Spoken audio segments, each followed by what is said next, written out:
The manhunt for the assassin of Brian Thompson is finally captured. Good morning, Kuhner country. Okay, my friends, it finally happened yesterday. It took almost 6 days, but they finally captured what the police, law enforcement say is the alleged assassin, the murderer who killed in cold blood on the streets of Manhattan, the United Healthcare CEO, Brian Thompson. He was caught in Altoona, Pennsylvania, which is in eastern Pennsylvania, and we're still not getting a complete picture, but here is now what we're starting to find out. The suspect now that they have and that the police say is clearly the killer, according to them. They have charged him now in New York with the murder of Brian Thompson, as well as on gun charges, forgery charges, all kinds of other charges as well. Is Luigi Mangione. For some reason, the police keep referring to him as Mangione. No, it's Mangione. It's an Italian name, obviously. He comes from a very wealthy, successful Italian-American family, a clan, in Maryland. And more on his background information soon. Luigi Mangione, 26 years old, was caught at a McDonald's, of all places, about maybe half a mile away from a bus station, a Greyhound bus station.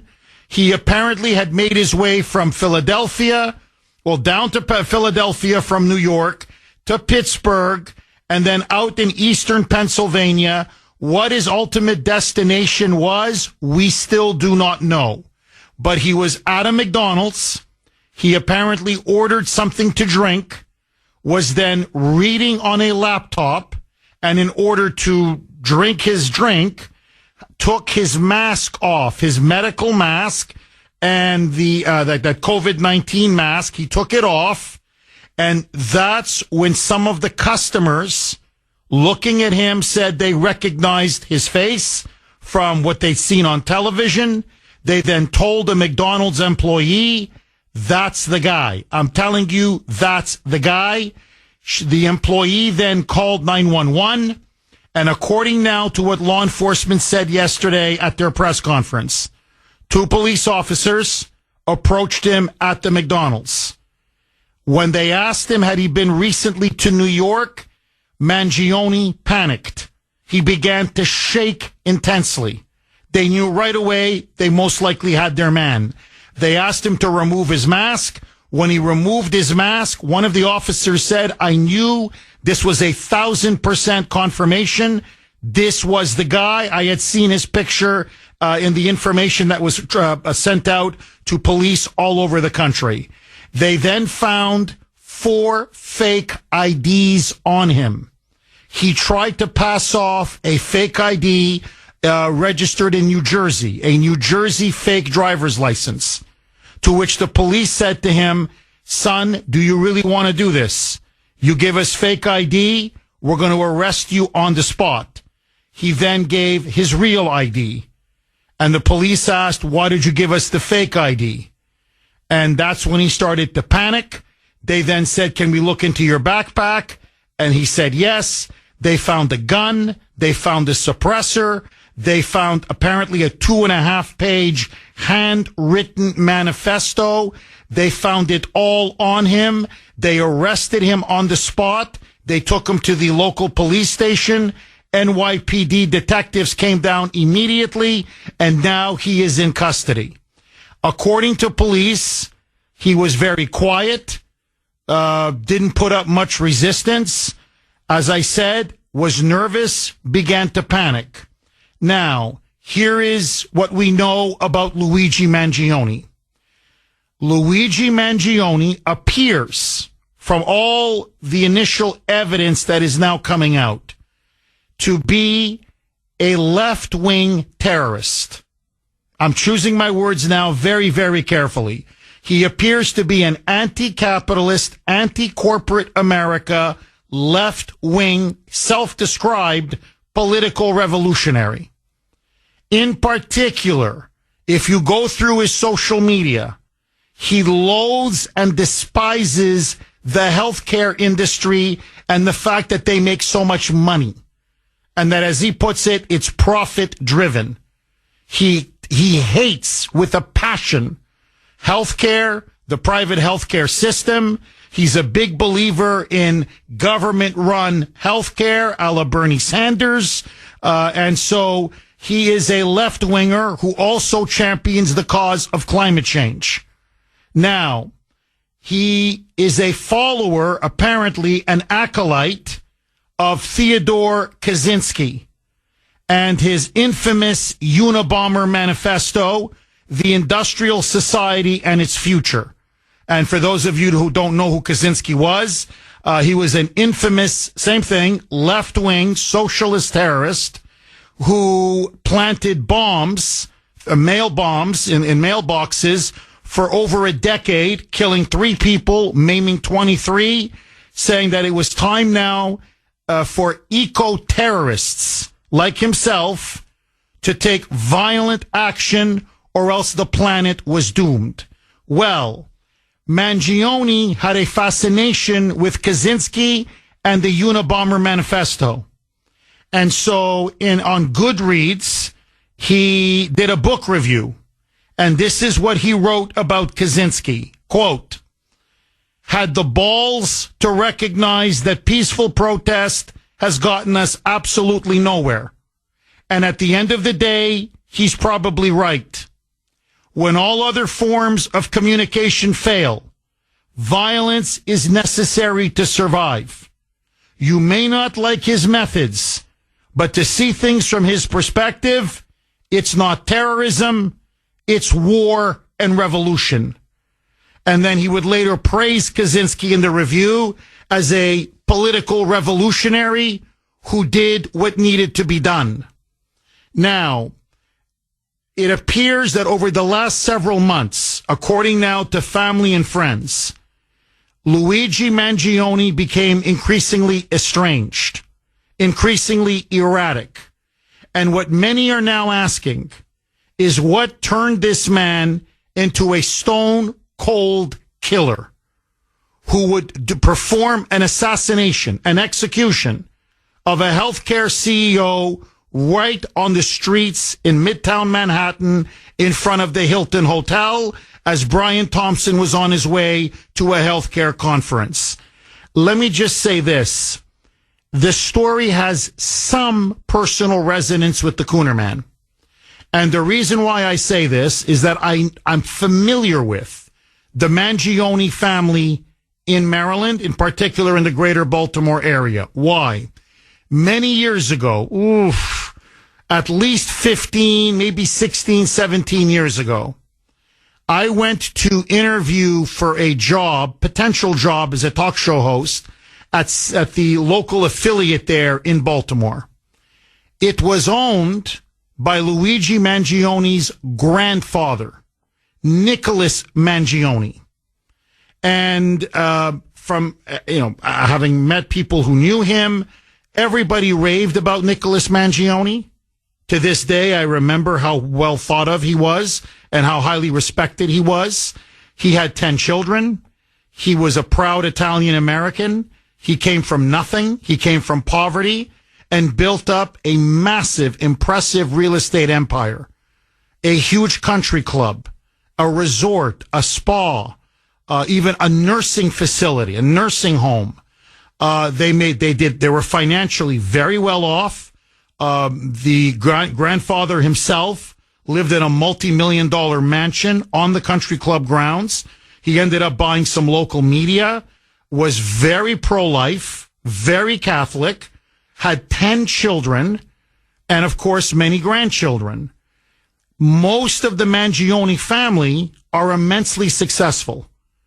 I'm talking they are state lawmakers.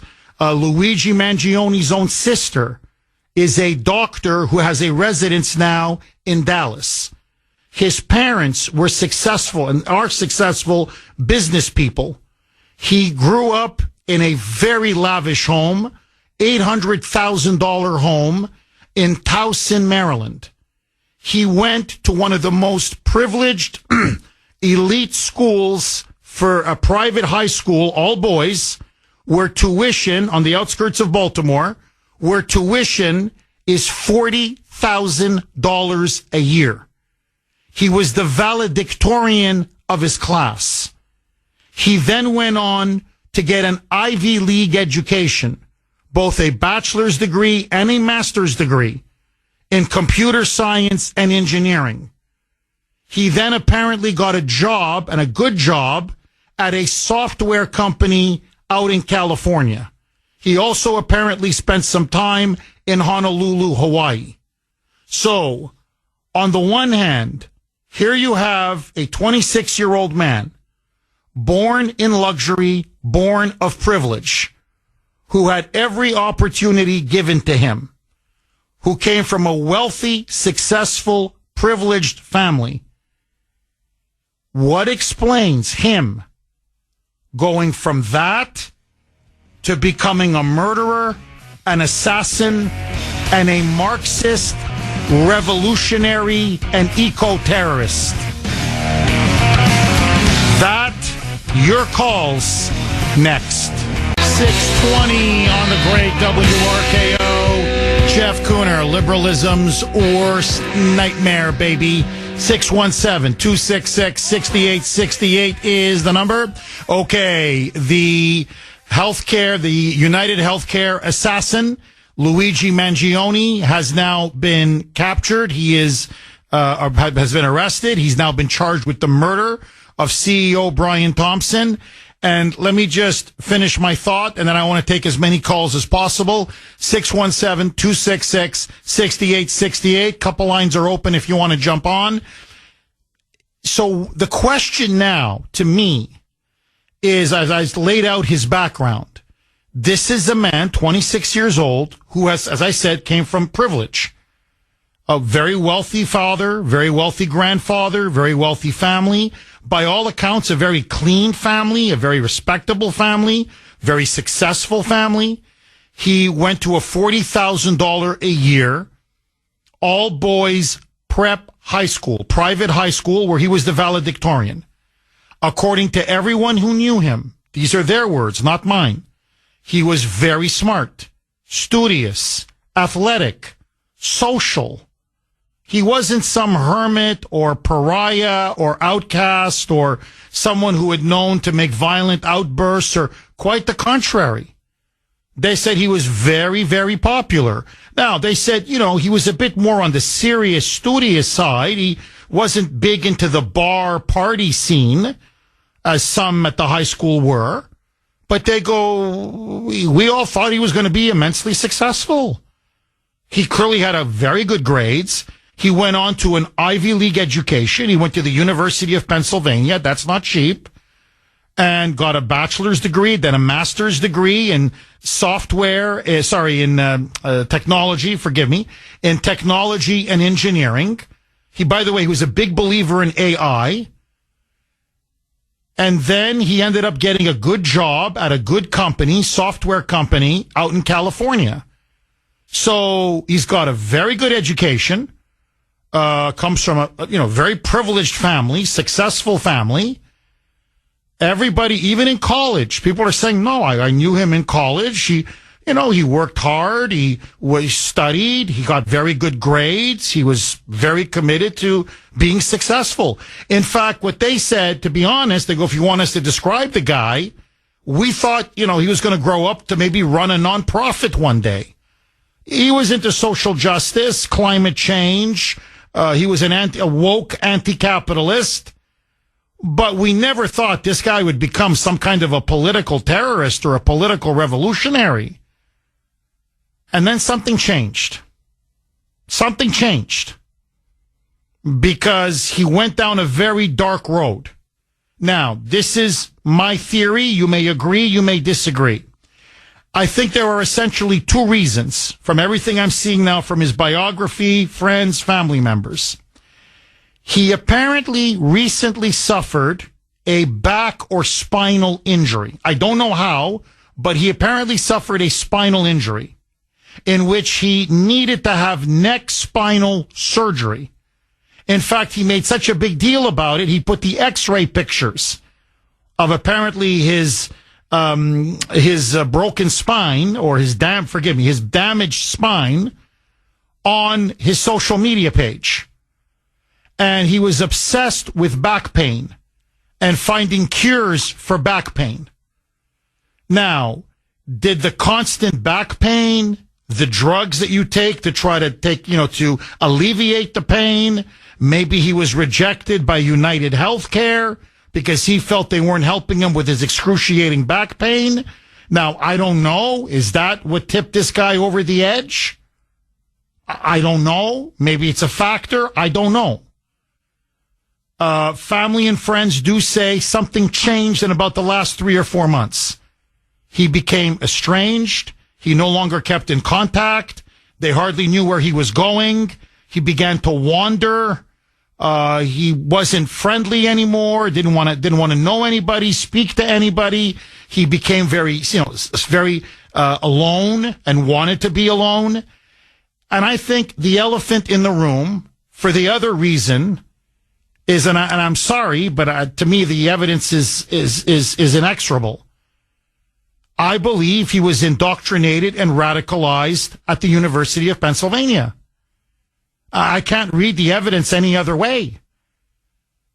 When you keep peddling Marxism in the schools, anti-capitalism in the schools, which, by the way, is a form of self-hatred, to hate the very economic system that has created the greatest standard of living in the history of the world, there's something seriously wrong with you. And that's when he started to fall in love with Ted Kaczynski. And that's when he became obsessed with the Unabomber. And that's also where it was drummed into him about climate change. Because if you read, apparently according to the police who've looked at his 2.5-page manifesto, he doesn't just rail against health insurance companies. He's going on about how climate change, we will all be a ball of fire. And the greedy corporations don't care. And we're all going to be dead. So to survive, he puts it as animals need to survive. They have a survival instinct. You need to kill. You need violence to kill the people that will eventually get us all killed. And that's the big healthcare CEOs, the big fossil fuel companies. And so he admired Kaczynski and the Unabomber for not just talking the talk, but actually becoming a political Marxist communist revolutionary and an eco-terrorist. My friends, this was the act of a radical terrorist. 632 on the great WRKO. Jeff Kuhner, Boston's Bulldozer. 617-266-6868 is the number. So to me, anyway, just to finish my thought, and then I want to go to the phone lines. Again, 617-266-6868. It seems to me it's obvious that he was radicalized while he was in college. I think there's no question about it. Now, does that, how far was the radicalization? How far was the indoctrination? I don't know. Was there certain professors or a professor that had a profound influence on him? I don't know. But I think there's no question that the boy that everybody describes, giving the valedictorian, giving the keynote speech at his high school graduation with his blazer and tie and a white flower in his lapel, thanking his parents, thanking the faculty, talking about his pride in the school and the need to marry tradition with technological innovation, is very different from the boy that emerged from university, who was starting to quote radical Marxist philosophers about how, for example, it's not healthy for a well-adjusted person to fit into a very sick society. And he says our society is very, very sick, and that capitalism will destroy the entire planet, and that climate change will consume all of us, and no one has the guts or the courage to act, and that these wealthy capitalists and industrialists are going to get us all killed, and someone needs to take action. violence must be done.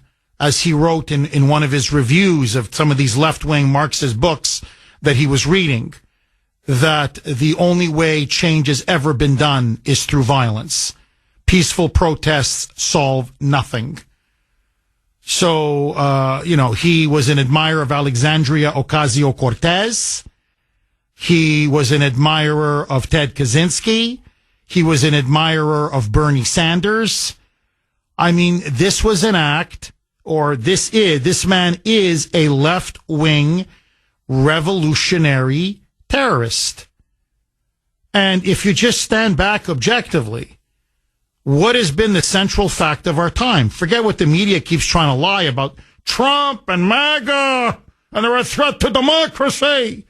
No.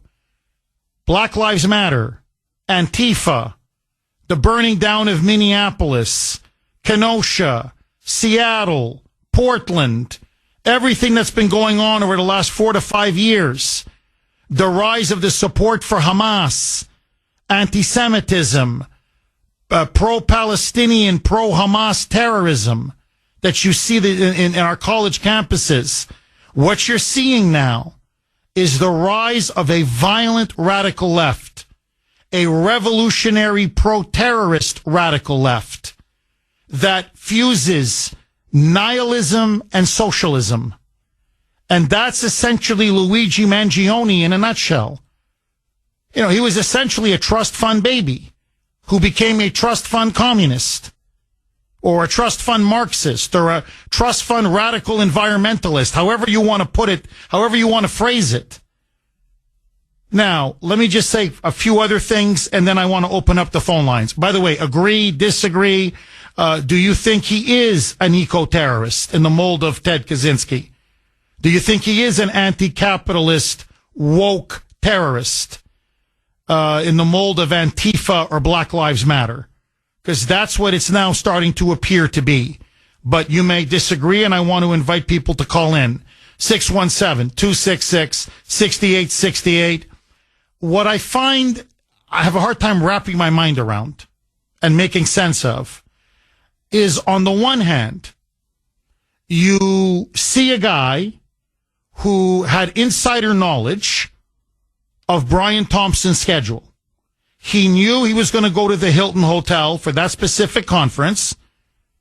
First of all, he knew that he was going to New York from Minnesota to attend that conference. How did he know that?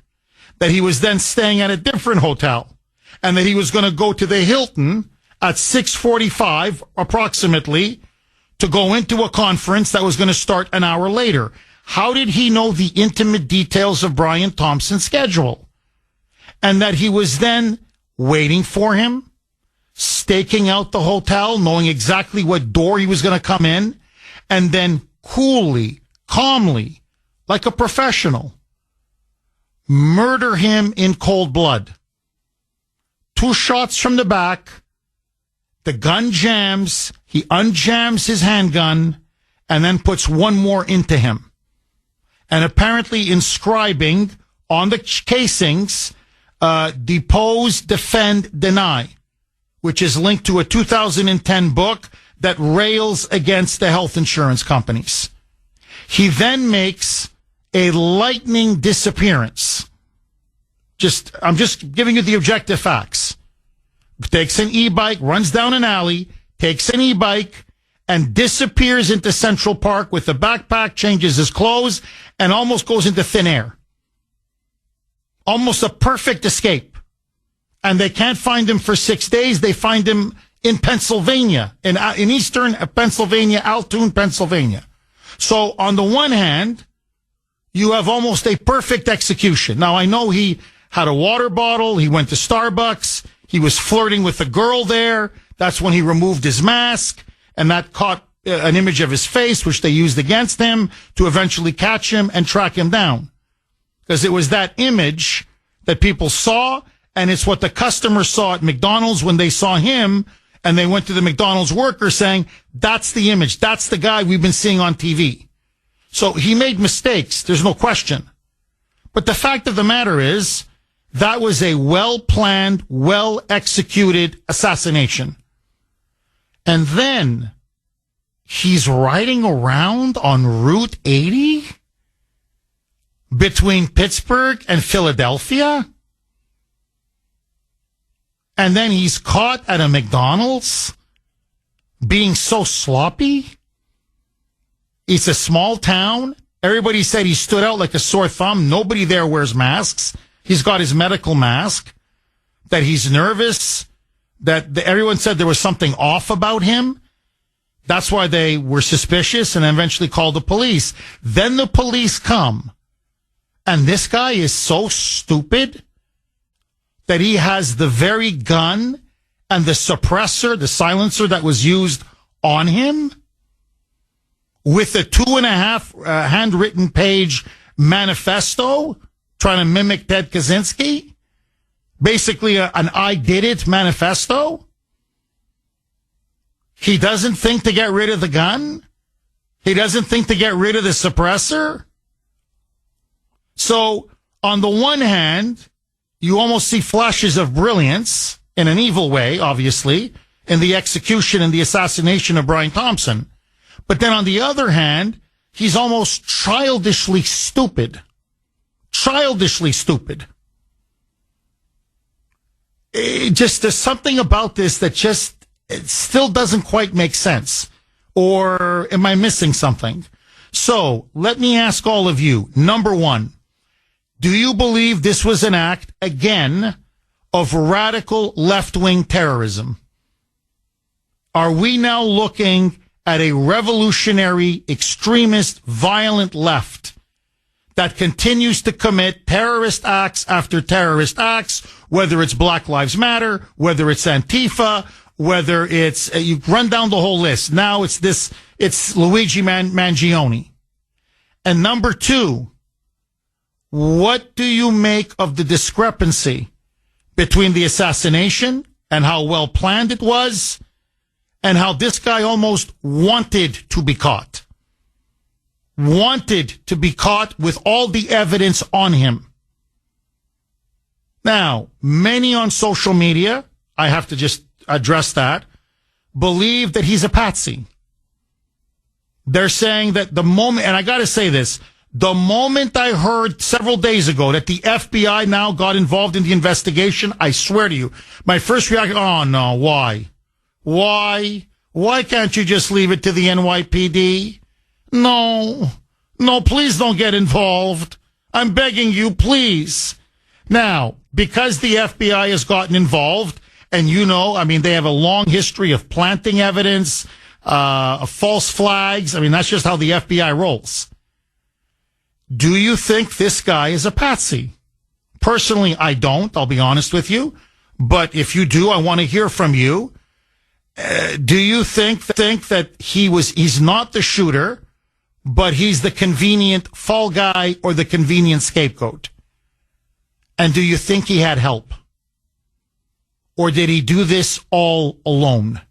617-266-6868 is the number. Luigi Mangione is now the alleged murderer and shooter of Brian Thompson. Is the left to blame for another act of violence and terrorism? 49 on the great WRKO. Jeff Kuhner, Boston's bulldozer, cleaning up the liberal bull. Okay, I just want to go to the phone lines, but here's the last piece of the puzzle. And again, you tell me if you think this now paints an accurate or truthful portrait. So apparently now, and this is from multiple people who knew him and close friends, they said that starting at about 2021, 2022, he began to change. And what changed was his chronic back pain. They said that it hung over everything that he did, that his personality began to change. Apparently, it affected his romantic life. It affected his personal life. It affected his social life.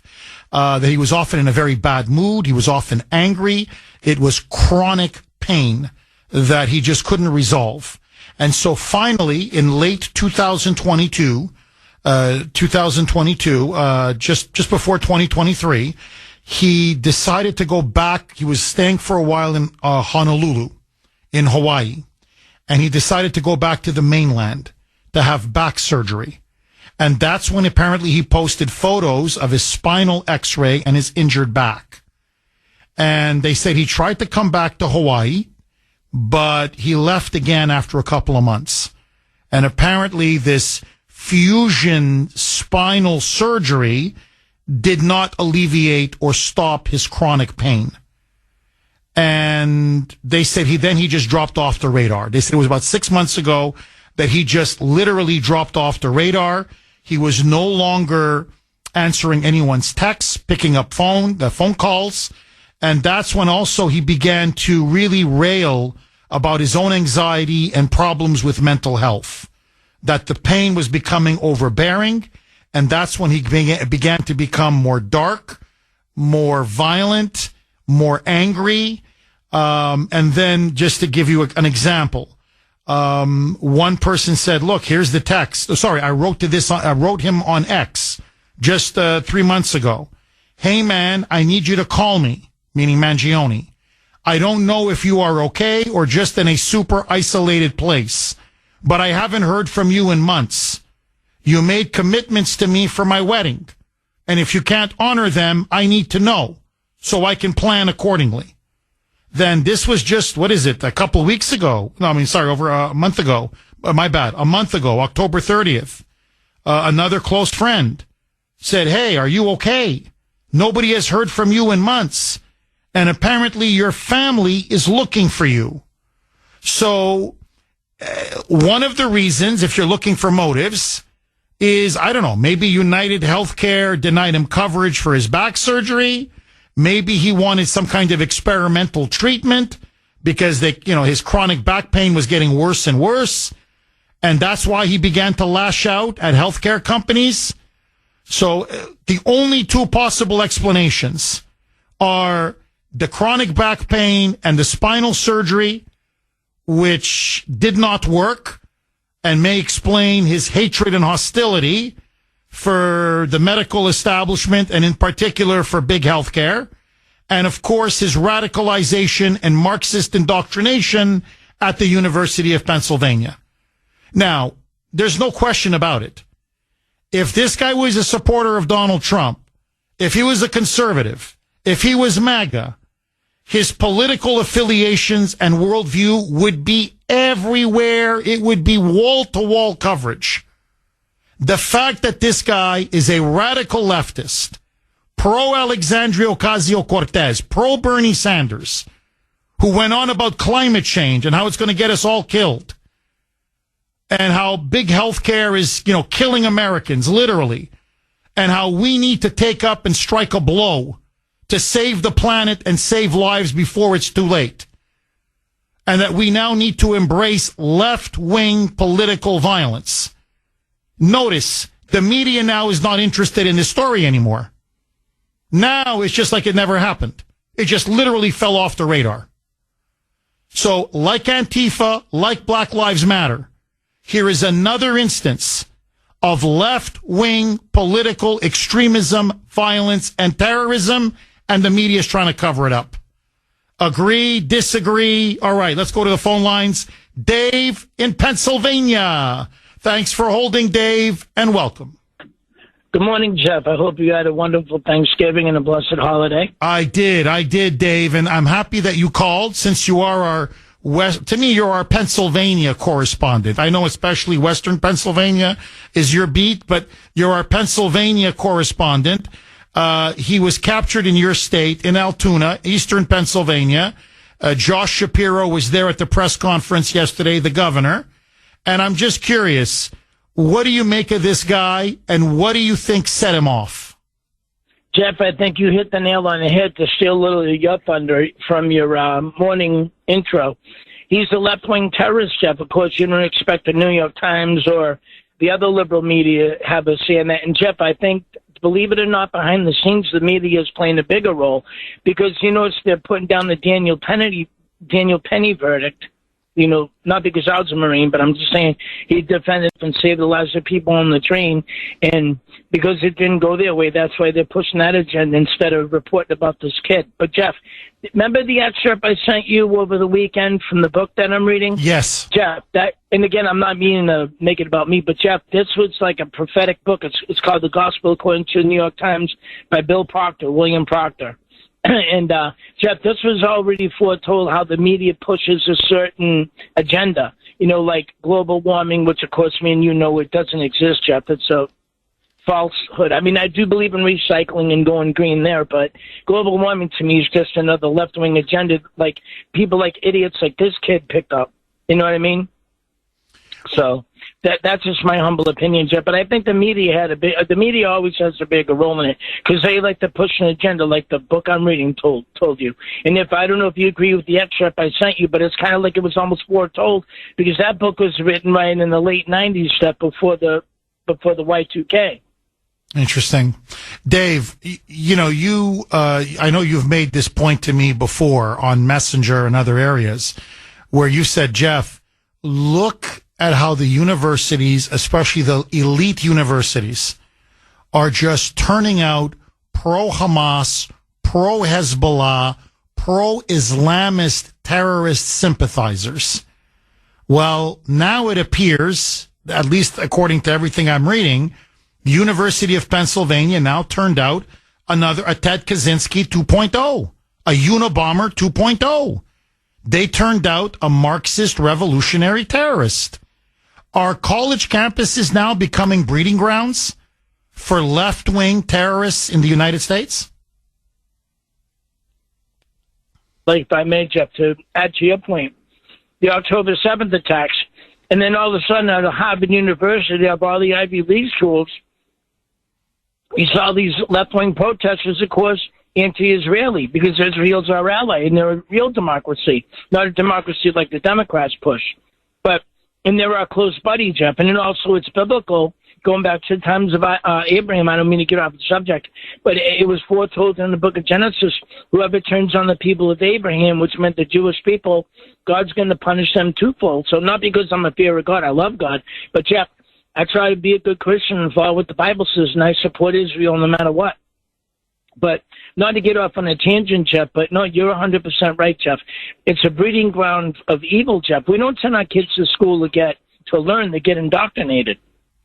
And I fear that's what happened to this kid.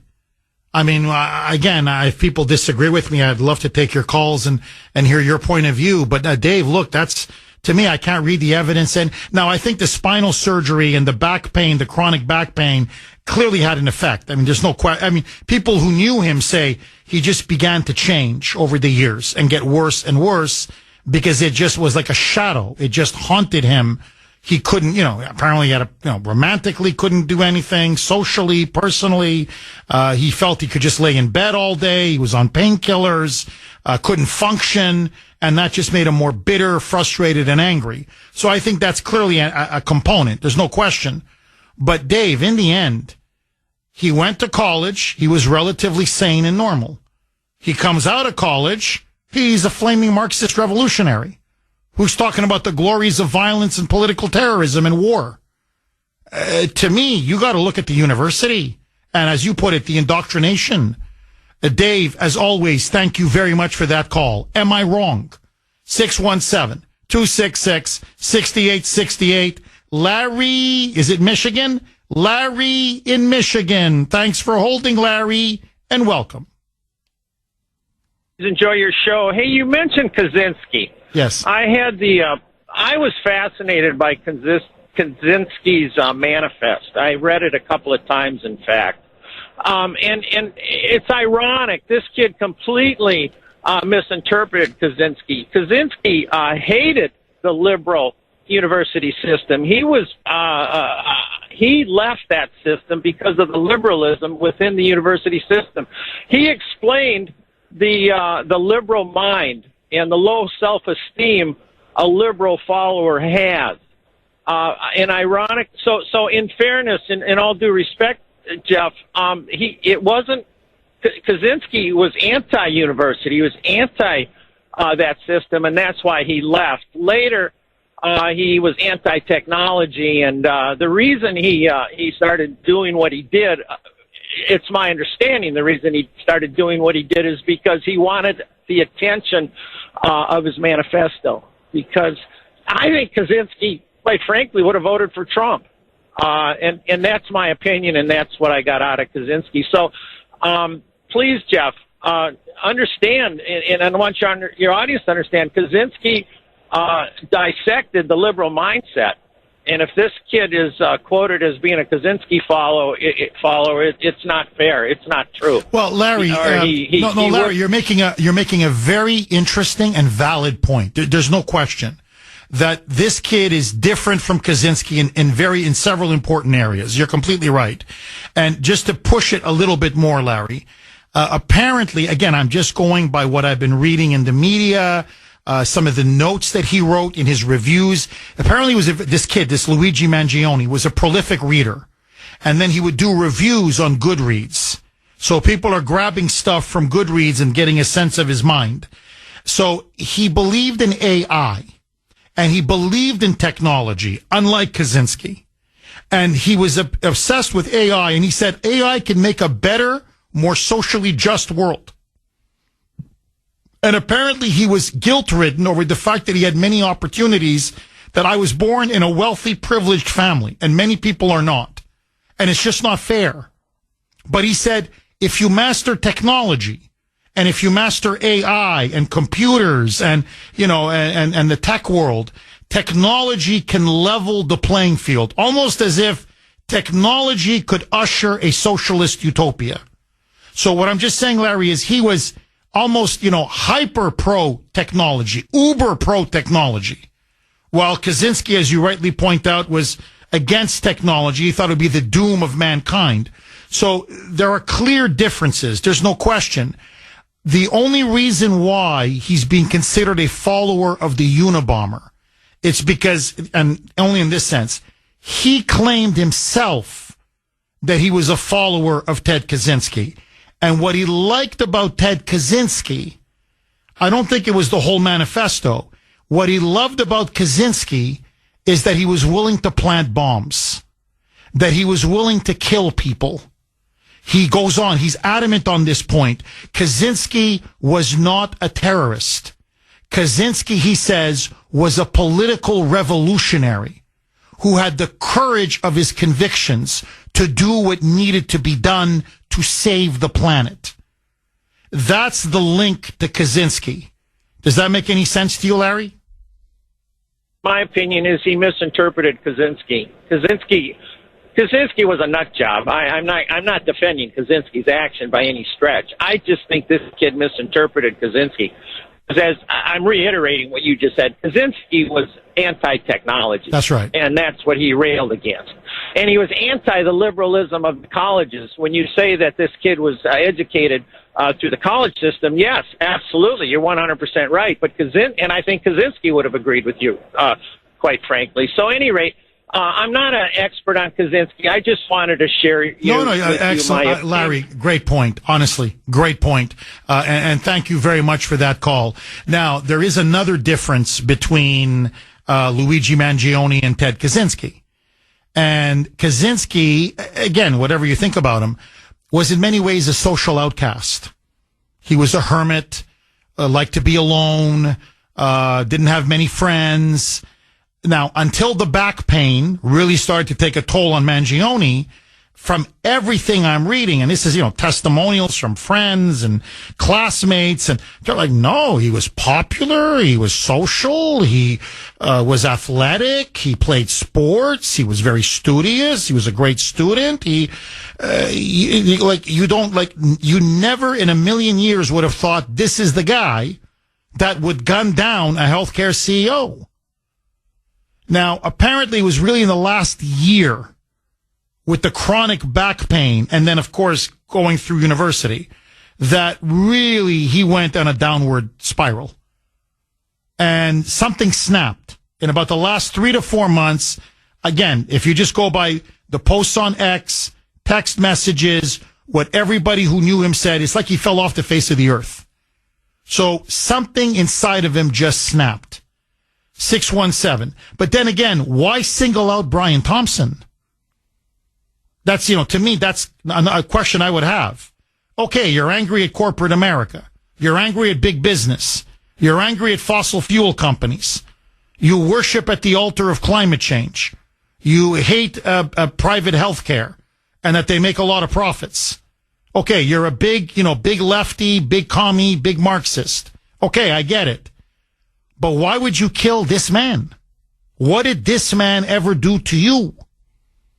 Unless, United Healthcare, would deny him coverage for his back surgery? But his parents were loaded. His family was loaded. And he had his back surgery.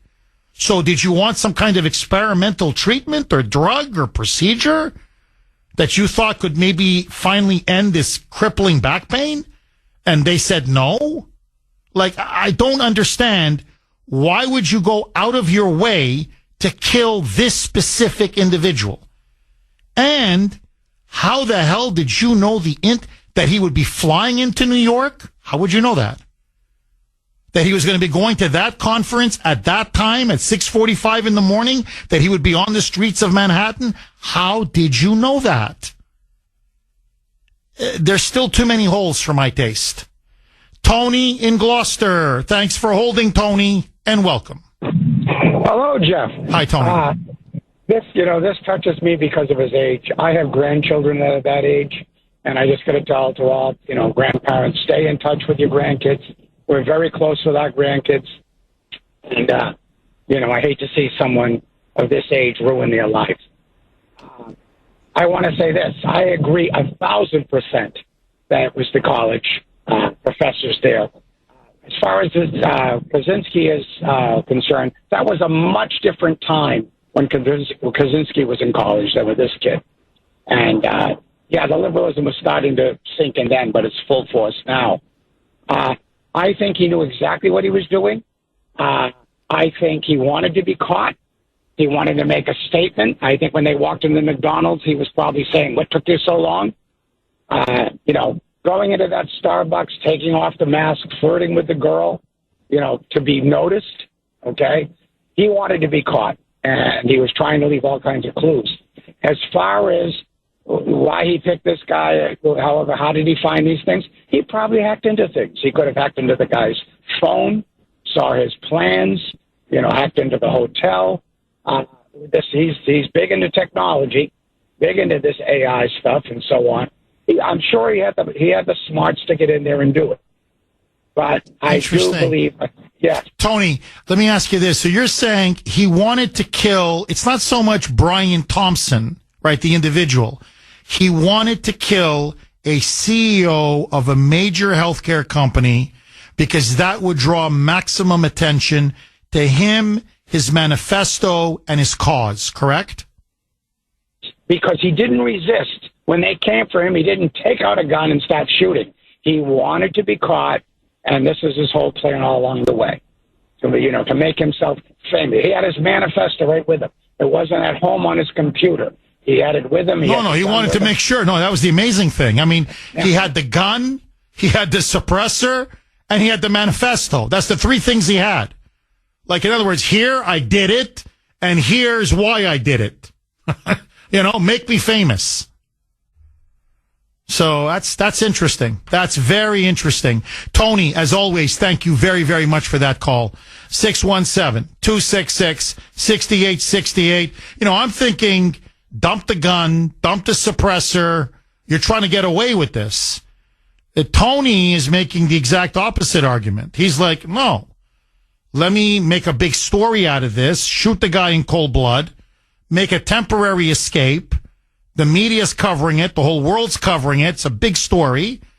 And, I drive around on Route 80 in Pennsylvania, and eventually they'll catch me. And then when they catch me, the chase will make it even a bigger story. And now, I'm bigger than the Unabomber. And, this will now make me famous. So, there's clearly, he's clearly got a very strong narcissistic personality. There's no question about it. 617. And there's something off. When you just see his eyes, there's something about him. There's cold blood in this man. There's no question. 617-266-6868. Bruce in Florida. Thanks for holding, Bruce, and welcome. Thank you for taking my call, Jeff. My pleasure, Bruce. I'm honored to speak to the absolute undisputed champion of talk radio. Oh, thank you, Bruce. Now, there's an old saying from a 19th century Russian anarchist: the urge to destroy is a creative act. This guy is a male version of an attention whore. He's begging for attention. He's a narcissist. You got that right. And you went on about the indoctrination in the universities. The indoctrination started in pre-K. He's had at least 20 years of formal left-wing indoctrination in the schools, and you can't forget the entertainment industry, every movie. Bruce, can you please... Bruce, I'm up against the break. Please, can you hang on? Bruce is saying it's the entire education system that produced a monster like Luigi Mangione. Agree, disagree? More with Bruce. Your call's next. 7:20 on the great WRKO. Jeff Kuhner, Boston's Bulldozer. 617-266-6868 is the number. Okay, Bruce was making a really perceptive point just before the break. It's not just the University of Pennsylvania, the Ivy League education that Luigi Mangione had that radicalized and indoctrinated him. It was high school, it was middle school, elementary school, pre-K. The whole education system now is geared towards turning out left-wing activists. Mangione just took it to its extreme conclusion. Bruce, please pick up where you left off. The 12-year-olds, you speak to them, and they are already indoctrinated concerning saving the planet. And, of course, what do they have to save it from? The evils of capitalist exploitation, in so many words. And a previous caller made a good point about how Kaczynski was not a liberal. Kaczynski was anti-technology. But guys like this suspect are what I call idiots with high IQs. That is, they read books selectively in ways that reinforce their ideology. And the ideology of anti-capitalism is also connected to what you were pointing out, his anger at the healthcare system. Now, I'm not going to defend in broad terms our healthcare system, but the problems with it certainly aren't due to capitalism. And a lot of people are very, very angry at all the inefficiencies and waste and what they consider how it cheats them. But a lot of that lies with over-bureaucratization, with Obamacare. And the reaction to this, if you look at CNN online and all over the internet, you will see people are making this guy into a hero, which goes back, confirms what I said about his quest for attention and fame. And that's how you do it. If you can't be a great man, you kill one and get your attention that way. Bruce, I think you hit the nail right on the head, really. And that's what I pointed out myself on X last night, just to reinforce your point.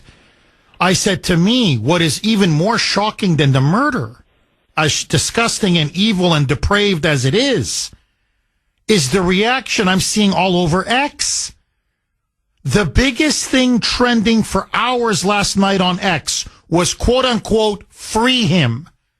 And this was by liberals, leftists, Democrats, okay, across the board, who were saying he's exactly what you said, that Luigi Mangione is a hero, a folk hero, who struck a blow against capitalism, against the greedy healthcare companies. And that, in fact, as I told this to Mike this morning at the pre-show production meeting, I go, Mike, it got so bad yesterday on X, and I'm not talking about one fringe guy here, one fringe woman there. It was everywhere. They were denouncing the McDonald's worker who called 911 and got Mangione arrested. saying that person is a rat and needs to be shot and killed. They want revenge against the McDonald's worker for just simply calling 911, saying we had a duty to try to help this guy escape.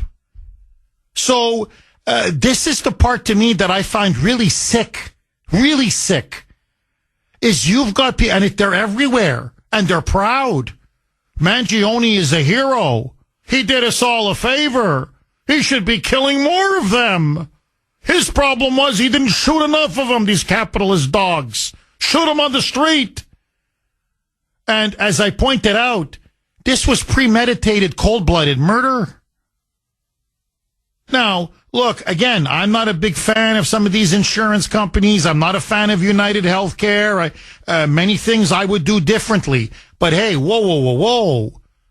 This is a father. This was a husband. This is a human being.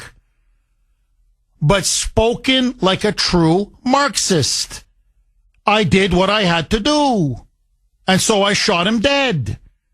And this is the response on social media. I got to tell you, Bruce, what is really scary is how depraved you're starting to see segments of our society when you start to go online. How they're calling for more blood, more bloodshed, more executions, more assassinations. And that's why I bring it full circle. This was an act of left-wing political violence and terrorism. And the reason why it's happening, and it's one of the biggest phenomenons of our time, is because on the left now, there are many people who support violence and terror.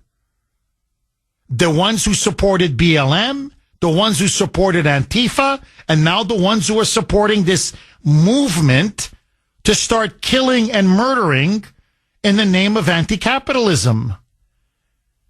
Look, and I'm telling you now, I'm going to play a couple cuts from Josh Shapiro, the Democrat governor of Pennsylvania, himself yesterday at the press conference says, hey, whoa, what is wrong with everybody? This guy's not a hero. The man is a coward and a murderer. Bruce, thank you very much for that call. 617-266-6868. A lot more. Don't touch that dial. 7:31 on the great WRKO. Jeff Kuhner, Boston's Bulldozer. 617-266-6868 is the number. Okay, willing to go where most talk show hosts are afraid to go. This is, you can text us 70470. This is from 603. Jeff, just a couple of points, and in particular, on the issue that Luigi Mangione, the suspected killer, murderer of this United Healthcare CEO, Brian Thompson, that he suffered from chronic back pain over the last couple of years, and that it just haunted him.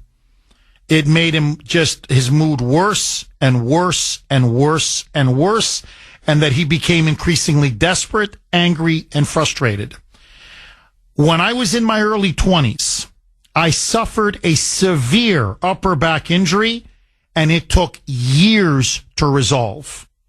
I wisely refused to turn to painkillers because I felt that as I worked through the pain, my pain tolerance would increase, and it did. Secondly, the theory that Mangione is an FBI patsy just doesn't add up to me because he's a leftist. And this would reflect and does reflect poorly on the left. I would think the leftists that run the FBI would find an unstable right-winger for that job to blame it on. Now, that's a very, very good point. That's an excellent point. That's why I said I'm skeptical. I know some people believe this, which is fine. You can call into the show. Again, I'm always open to all points of view. And with the FBI, you can never be skeptical enough. That's all I have to say, okay? But that's why I don't believe he was some kind of an FBI fall guy or patsy or scapegoat or someone they groomed, or because he's such an obvious anti-capitalist woke lefty He's the textbook definition of a Bernie Sanders terrorist. You know that the Bernie guy who shot up that congressional baseball field and almost got Steve Scalise killed? He's in that mold. So again, this is a real blow and a black eye on the radical left in this country. So that's why I'm like, I don't think this is an FBI inside job. Why would they do that? They're at war with MAGA and conservatives. They're in bed with the left. So that's why I'm skeptical. But look, that's me. Now, the point that I think needs to be addressed in particular is, to me now, this disgusting support. And it's really wide on social media. Again, I'm not talking about some isolated kook here or some crazy nut job there. It's massive that Mangione is a hero, a folk hero, who struck a blow against capitalism, against the greedy healthcare companies, and struck a blow on behalf of socialism and the radical left. Listen now to Democrat Governor Josh Shapiro say, I don't know what the hell is wrong with some people, but the last thing this guy was and is a hero. Roll cut 6A, Mike. But some attention in this case, especially online, has been deeply disturbing, as some have looked to celebrate instead of condemning this killer. Brian Thompson was a father to two. He was a husband, and he was a friend to many. And yes, he was the CEO of a health insurance company. In America, we do not kill people in cold blood to resolve policy differences or express a viewpoint. Duh. I mean, I'm with Shapiro all the way. Don't get me wrong on this issue. And it needed to be said. Please don't. But I mean, like, is the point that we've gotten to in our society? Is this what 4 years of Joe Biden has done to us? Previous to that, is this what 8 years of Obama has done? Is what, 8 years of anti-Trump hatred on the left has reduced us to? That this governor has to state the obvious, as if, the sky is blue. In America, this may come as a shock to you on the left, okay? Hello, Bill in Sudbury, Frank in Gloucester, Ben in North Andover, Chris in Gloucester, okay, the crazy moonbats that call this show. Because I know some of you clearly support what Mangione did. I know you. And I know how you think. In this country, in a civilized country, you don't murder someone in cold blood because you don't like their job or their policies or what they stand for. That's not how you do things in a peaceful, civilized society. And this guy is not a hero. Yet on the left, they're celebrating him. They're deifying him. I'm telling you, they're idolizing this guy. Listen now to Shapiro. Roll cut 6B. Mike. I understand people have real frustration with our healthcare system, and I have worked to address that throughout my career. But I have no tolerance, nor should anyone, for one man using an illegal ghost gun to murder someone because he thinks his opinion matters most. In a civil society, we are all less safe when ideologues engage in vigilante justice. Now, he's completely right. Again, on this, he's completely right. Okay, I'm not a fan of Shapiro. I don't care for his politics. But on this, truth is truth is truth. But notice the difference. When it comes to the shooter of Trump, in fact, to the two shooters of Trump or attempted assassins of Trump, who were driven by ideology, who were driven by their hatred for Trump and MAGA. Notice, I didn't see the left condemn it the way they're trying to condemn this. And notice, You didn't get this kind of information out the way they're getting the information out on Luigi Mangione. We still hardly know. I know almost everything about this guy in the last 24 to 48 hours. I mean, really, I can tell you what school he went to. I can tell you, as I said, his parents, his grandparents. I can tell you the home of the grandfather, how much it was worth, how much the home that he was raised in was worth. I mean, I can tell you all kinds of aspects of this guy's personal life. We hardly know nothing about the two Trump shooters and the two attempted assassins. Have you noticed? Nothing. An information blockade on those who tried to assassinate Trump. So we have now a lot of ideologues. And if Shapiro was honest, he'd say, it's not MAGA. They're not the threat to democracy. It's in our party, on our side, with the radical left. And when is it going to stop? That's the question. Listen to Shapiro. Roll cut 7. Mike. In some dark corners, this killer is being hailed as a hero. Hear me on this. He is no hero. The real hero in this story is the person who called 911 at McDonald's this morning. The real heroes every day in our society are the women and men who put on uniforms like these and go out in our communities to keep us safe. This killer was not a hero. He should not be hailed. It's disgusting that he's being hailed as a hero. It's sick. It's evil. It's depraved. You're cheering on cold-blooded, premeditated murder.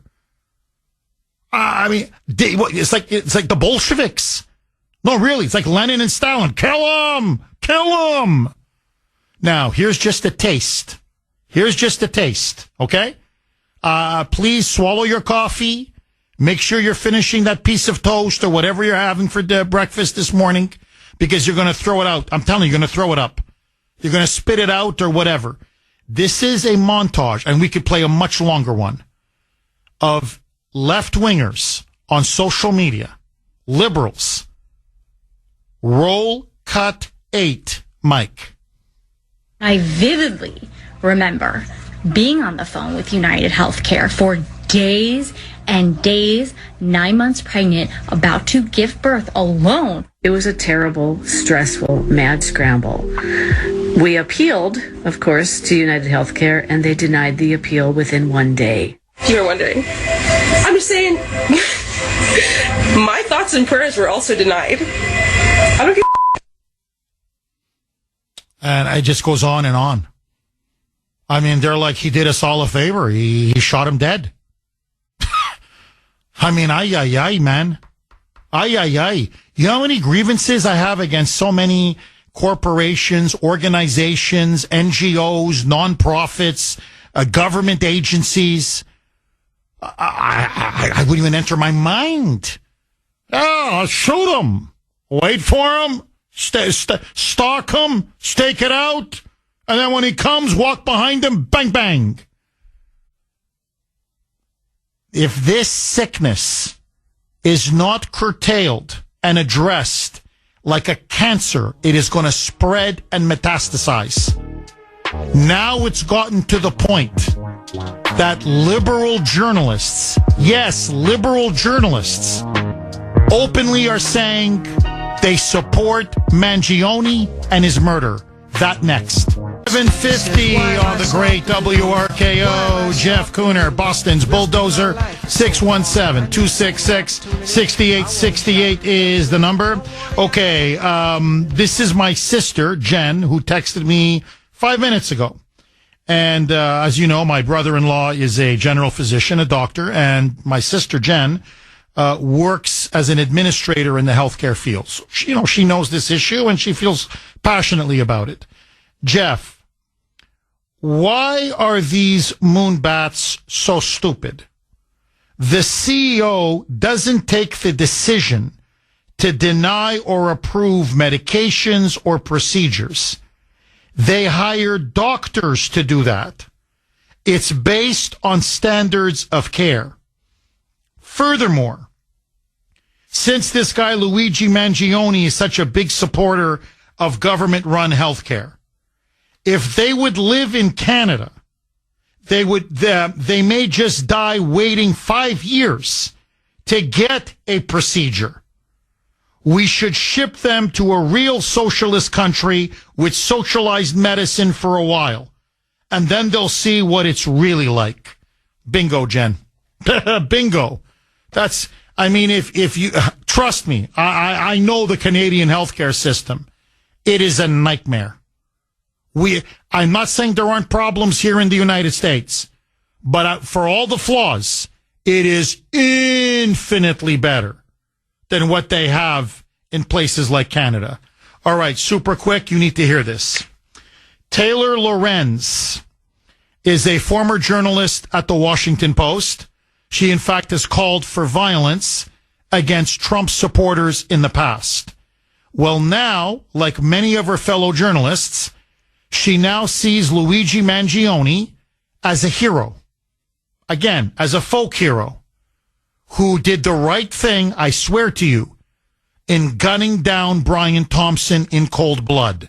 Listen now to this debate between her and Piers Morgan, as she admits, when I found out that Brian Thompson was assassinated, I felt nothing but pure, exhilarating joy. Roll cut 9, Mike. Why would you be in such a celebratory mood about the execution of another human being? Aren't you supposed to be on the caring, sharing left where, you believe in the sanctity of life? I do believe in the sanctity of life, and I think that's why I felt, along with so many other Americans, joy, unfortunately, because it feels like... Serious? I mean... Joy in a man's execution? Maybe not joy, but certainly not empathy. Because again... We're watching the footage. How can this make you joyful? This guy's a husband, he's a father, and he's been gunned down in the middle of Manhattan. Why does that make you joyful? Of Americans that being murdered. So are the tens of thousands of Americans, innocent Americans, who died because greedy health insurance executives like this one push policies of denying care to the most vulnerable. So the ends justify the means. I don't like greedy healthcare executives. Kill them. Now, I want you to listen now to the next part, because this is bone-chilling. Piers Morgan says, so you're okay with killing CEOs? Do you think they should kill more CEOs? And listen to the response. Roll cut 9A, Mike.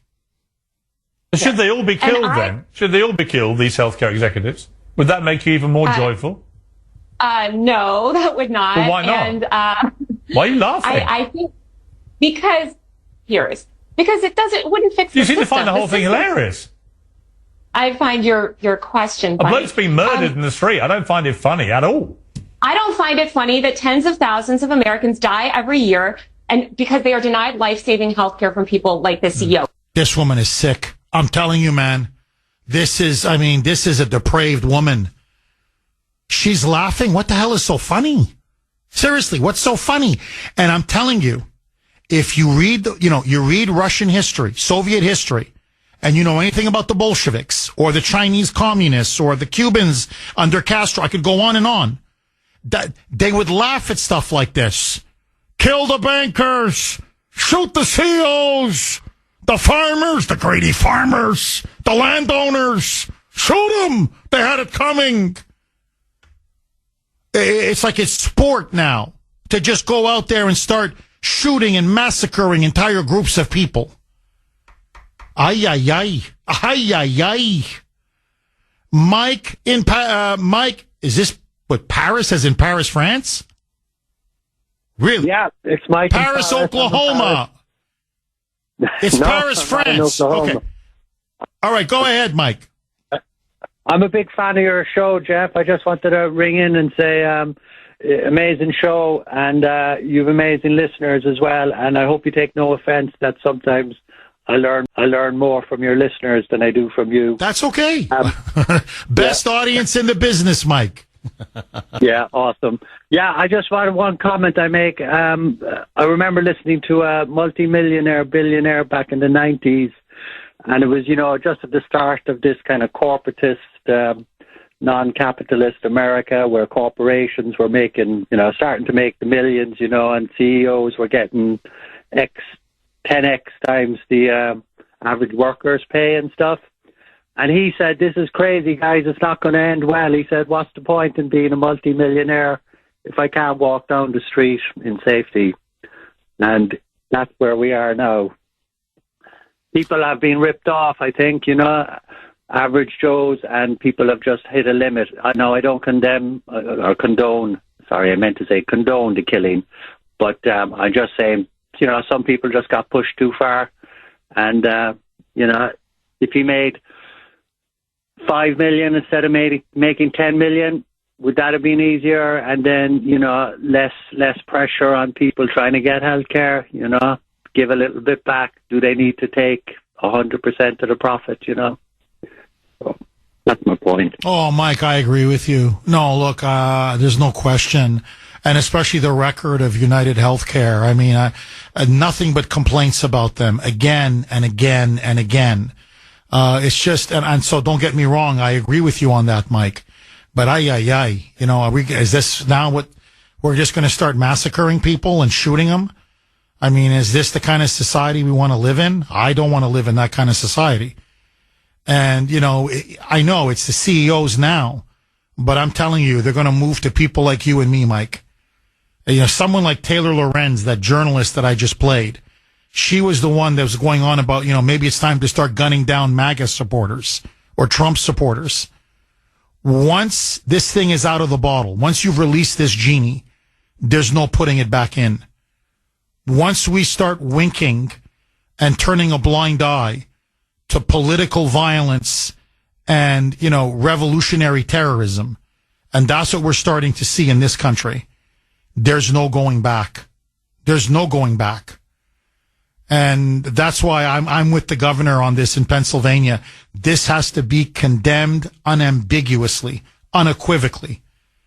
And I hope they throw the book at this guy. I really do. Because they need to make it. I know they're trying to make an example out of the CEOs, but I hope someone makes an example out of him. Because this to me has no place in any civilized society.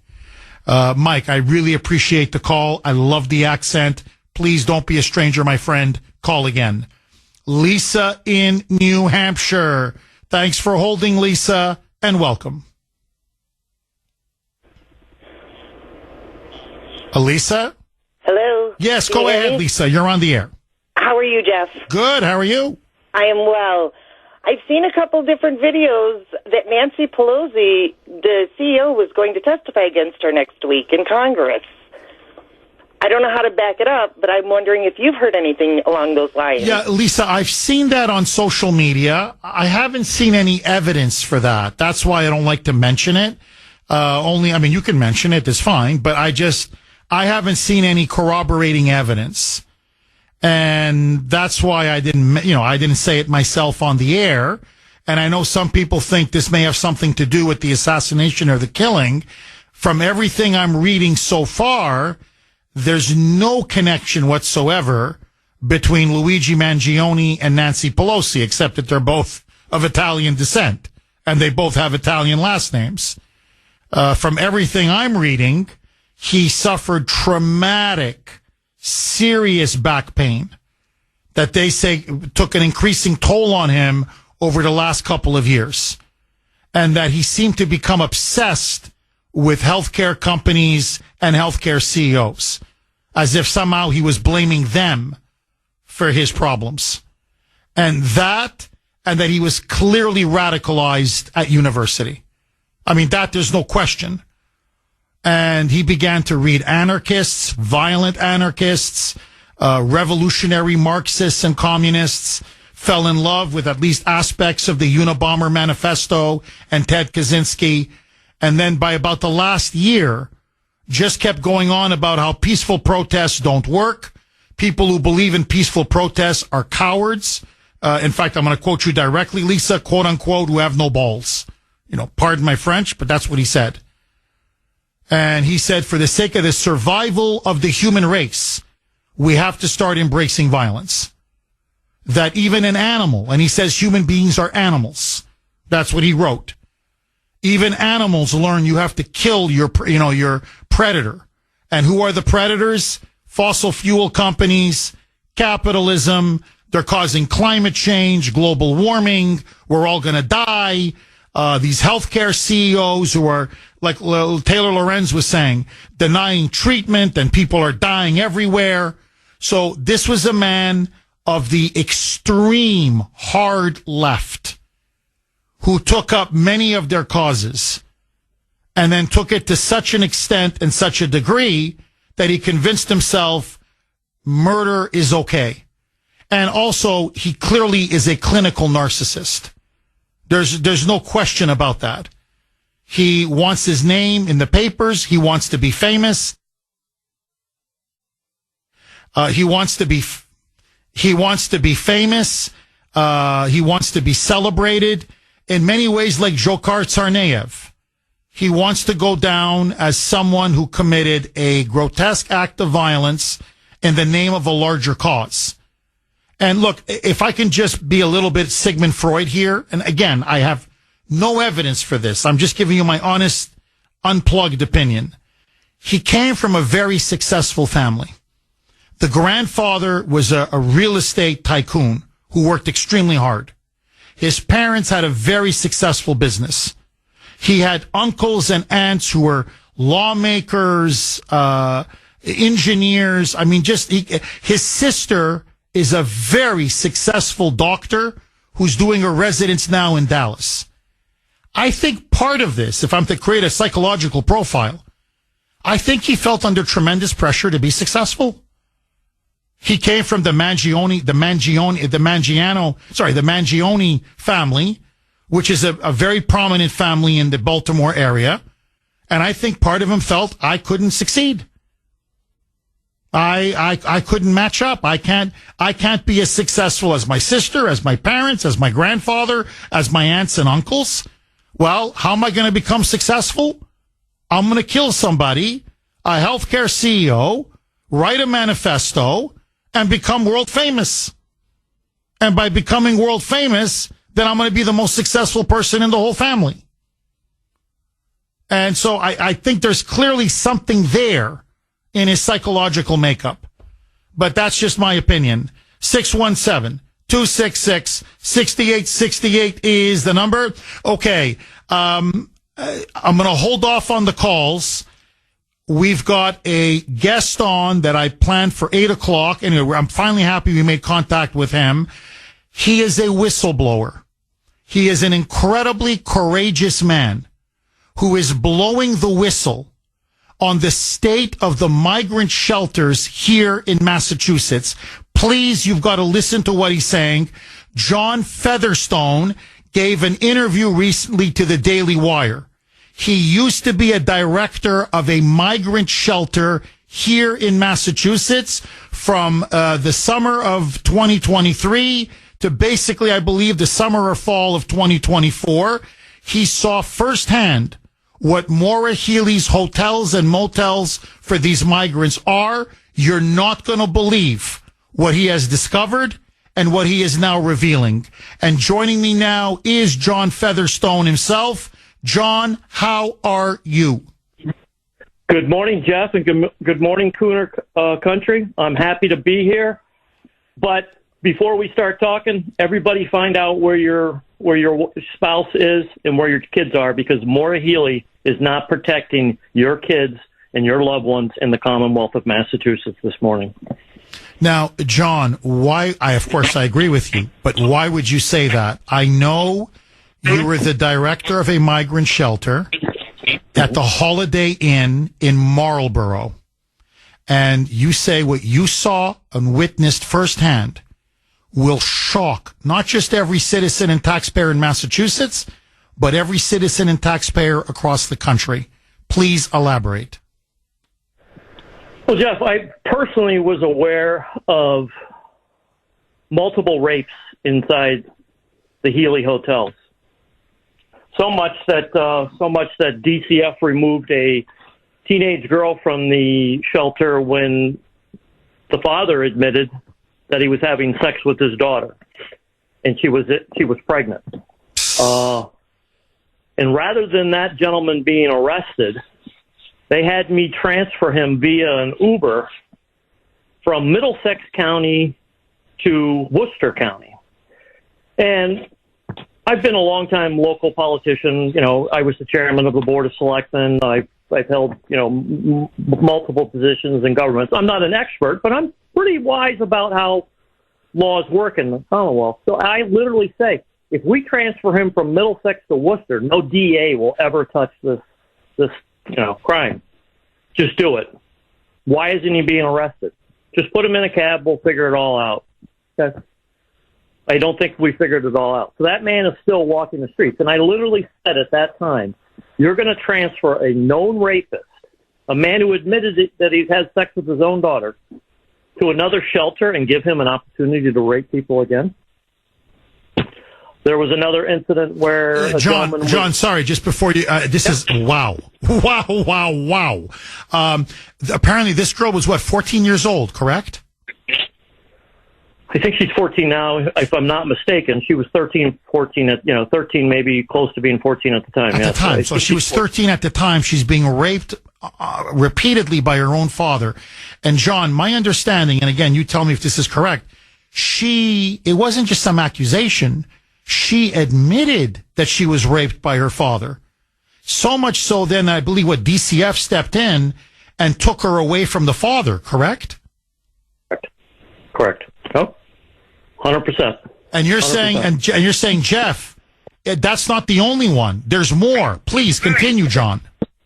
There's more. There was another girl who, when first questioned about it by me in the schools, said that she was having consensual sex with a 29-year-old man. She was 16 at the time. And then, after the parents kind of, talked to the daughter, teenage girls not going to admit to her parents that, she's doing stuff like that.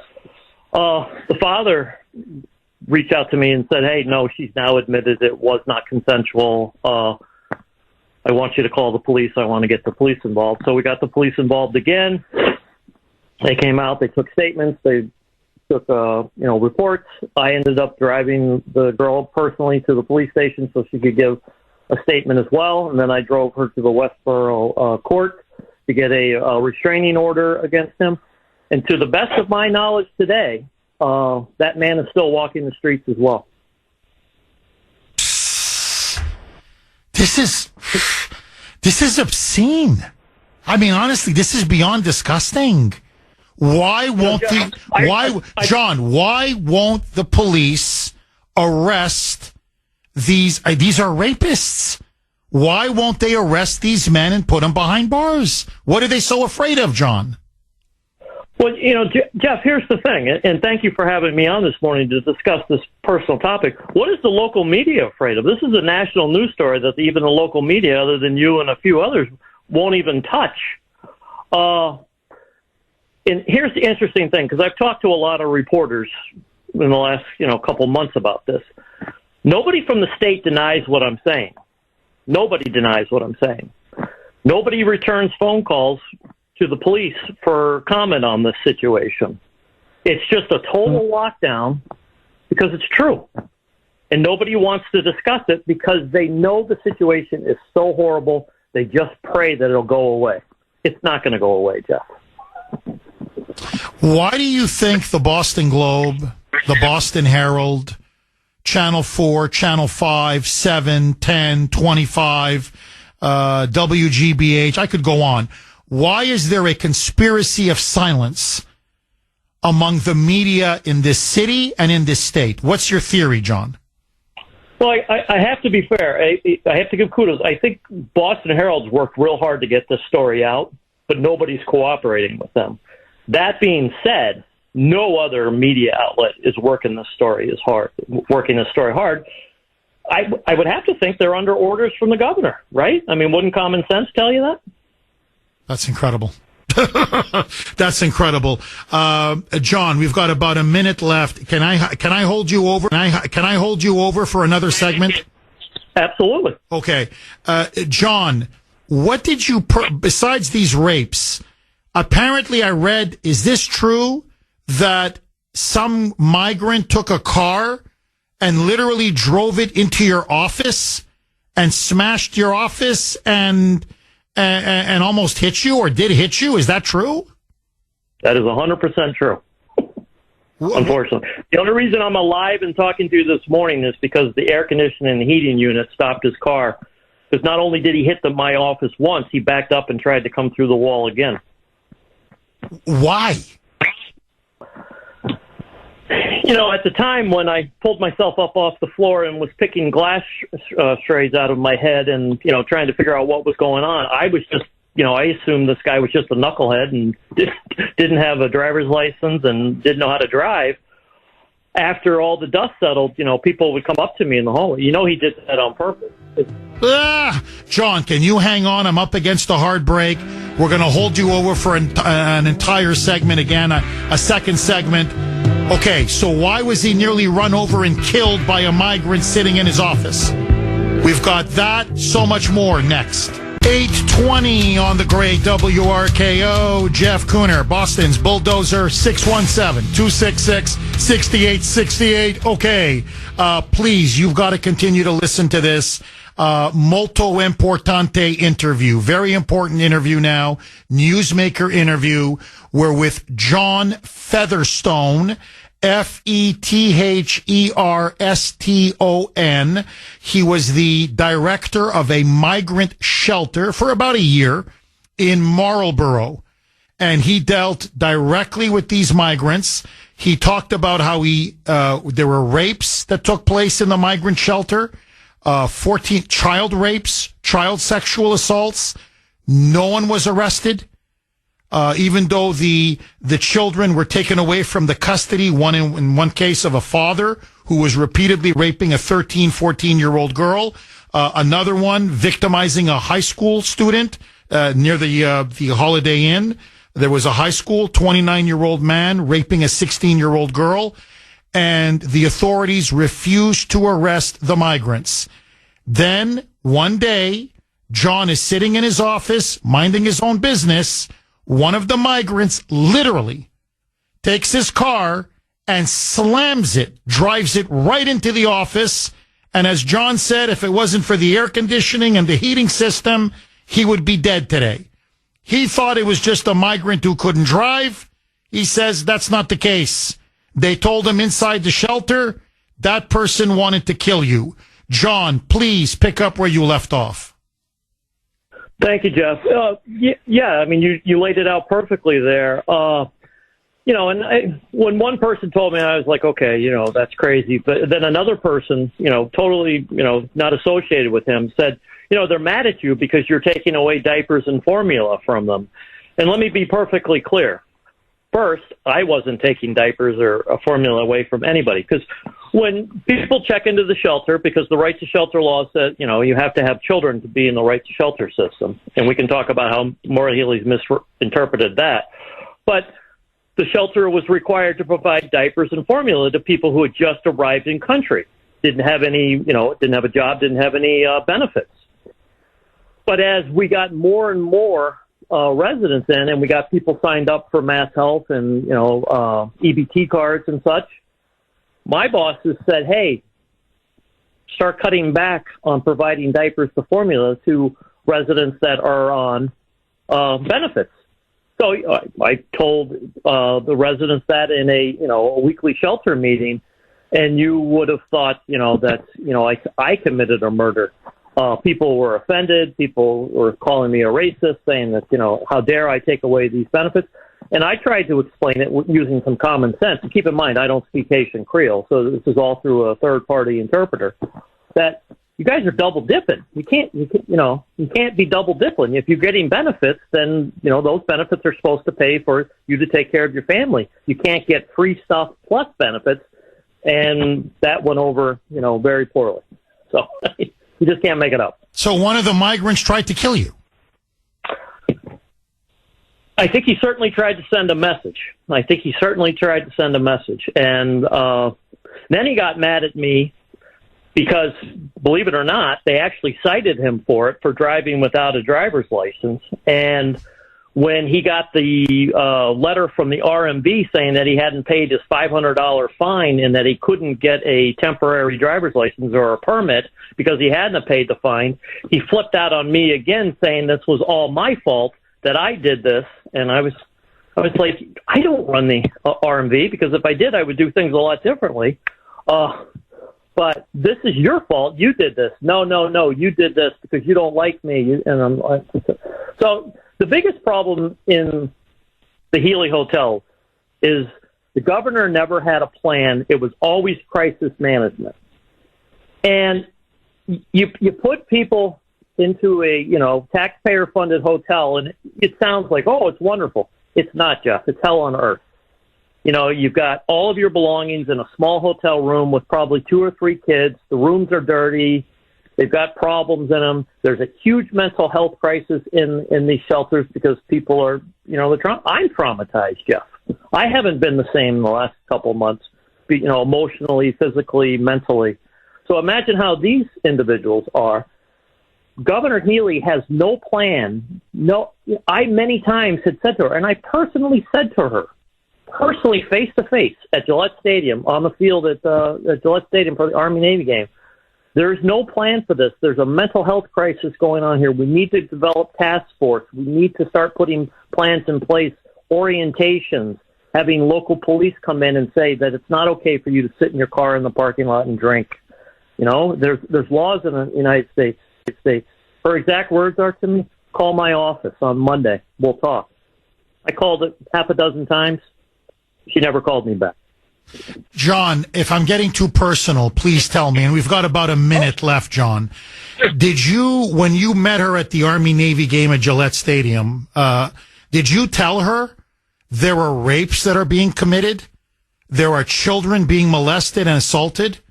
There are crimes being committed left, right, and center? Drugs being, drug dealing, sex trafficking. I'm being physically attacked. It's out of control. Did you specifically say that to her? Well, Jeff, fortunately, the rapes had not happened yet, or I wasn't aware of them yet at that time. So, no, that conversation didn't come up. But my conversation to her about sanitation and the mental health crisis certainly did come up. Yes. It was a very brief conversation. I mean, I'm not friendly with the governor, but the governor knows who I am. And, so, I mean. Now, what about, we've got about 30 seconds left. Elizabeth Warren, Ed Markey, people at the state legislature. Are they aware of this? Are they doing anything? Like I said, Jeff, this story's gone national. The Main Wire broke the story over the summer. The Daily Wire picked it up a couple weeks ago and did an excellent job with it. It's all over national media, and I haven't heard from a single person. Disgraceful. Absolutely disgraceful. John, listen, you are a courageous whistleblower. I want to have you back on the show again. I want to dig deeper. I want to drive this story. This is a story that needs to be told and reported on. John, where can people find your stuff? I know you're active on social media. Where can they find your stuff? I'm pretty active on X. Local politics is all politics is local with John Featherston. You can find me there, and I'm not going to stop talking about this, Jeff, because Maura Healey doubling down say that she's going to protect these rapists over you and me and our kids. No, it's wrong, Jeff. It's got to stop. All politics is local. You can find him on X, John Featherston, Fetherston. John, you're a warrior, my friend. Keep it up. God bless you, and stay in touch. Okay, John? All right. Take care, my friend. So there you have it. Now, this is the same Maura Healey and the same Boston City Council that recently voted unanimously, along with Mayor Michelle Wu, to not cooperate with the ICE deportations. 8:33 on the great WRKO. Jeff Kuhner, Boston's bulldozer, cleaning up the liberal bull. 617-266-6868 is the number. Quote, here it is, the parasites had it coming, unquote. That apparently is now what appears in the 2.5-page handwritten manifesto that they discovered on Luigi Mangione, in Altoona, Pennsylvania. He's the alleged assassin, the murderer of United Healthcare CEO Brian Thompson. When they found him at the McDonald's, he was arrested. He went apparently very quietly, very meekly, without incident. But he had the gun on him, the suppressor on him, and this 2.5-page manifesto where he confesses to the crime, saying that capitalists are parasites and they deserve to all be murdered and exterminated. 617-266-6868 is the number. So let me ask you, it is the Kuhner Country poll question of the day, sponsored by Mario's Quality Roofing, Siding, and Windows. Do you think Luigi Mangione, as the police call him, do you think Luigi Mangione will make bail? Remember, he's going to be arraigned, or has been arraigned, and he's being charged in New York. They caught him in Pennsylvania, and the local police did a phenomenal job. But he's now going to be brought back across state lines to New York, where the crime was committed in Manhattan. He's facing a murder charge, gun charges, forgery charges, forging, I think, identity papers as well, a battery of charges. But it's going to be not in Pennsylvania. It's going to be in New York. And it's going to be in Manhattan. Will Mangione make bail? A, yes. B, no.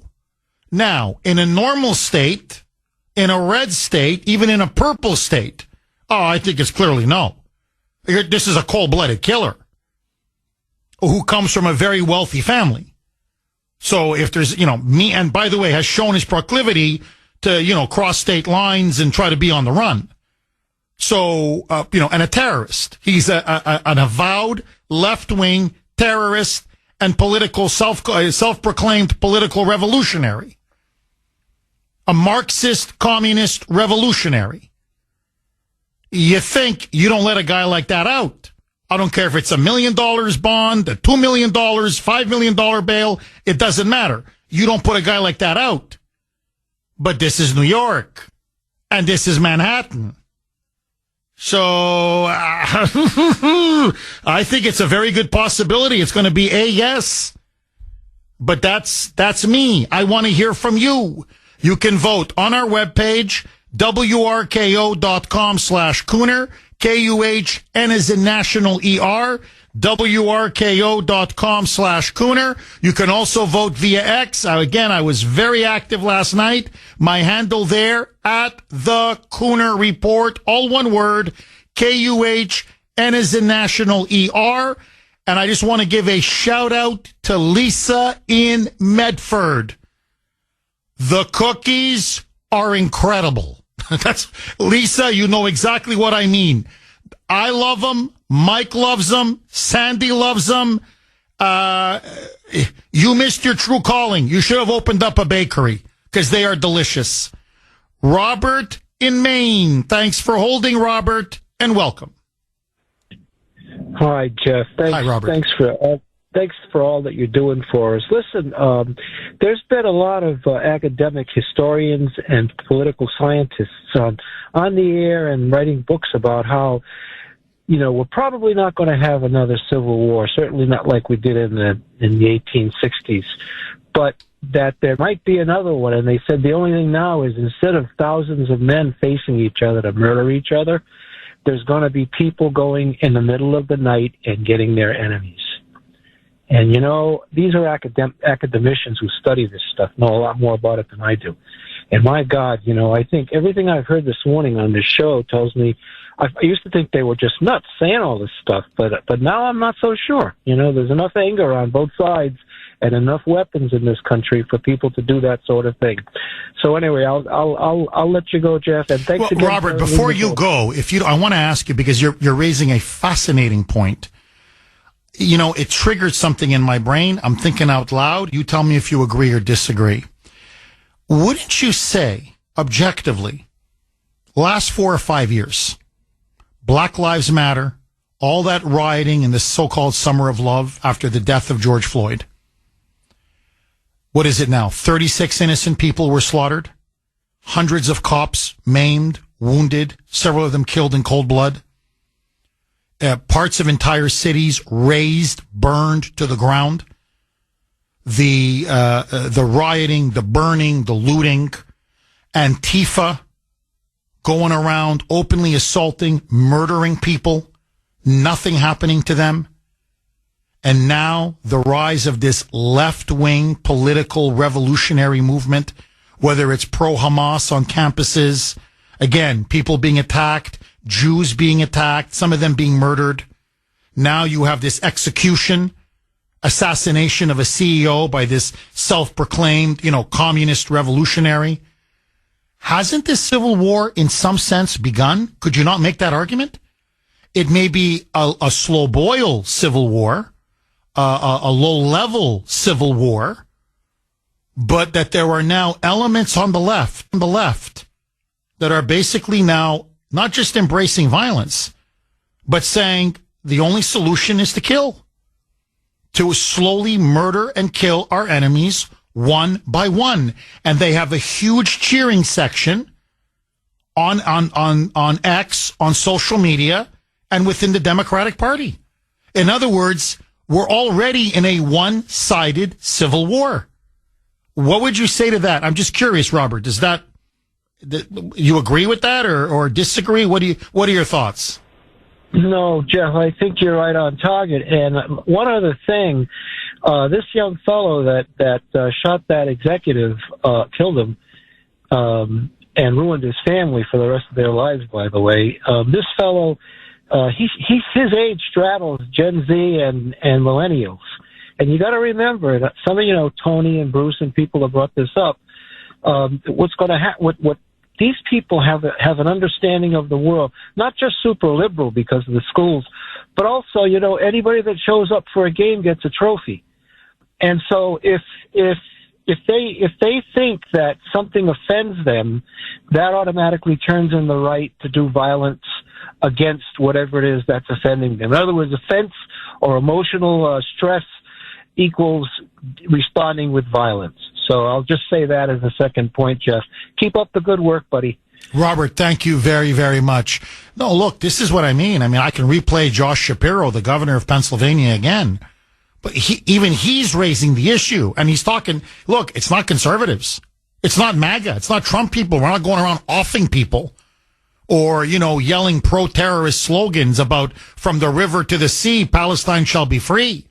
We're not the ones burning and looting and razing cities to the ground.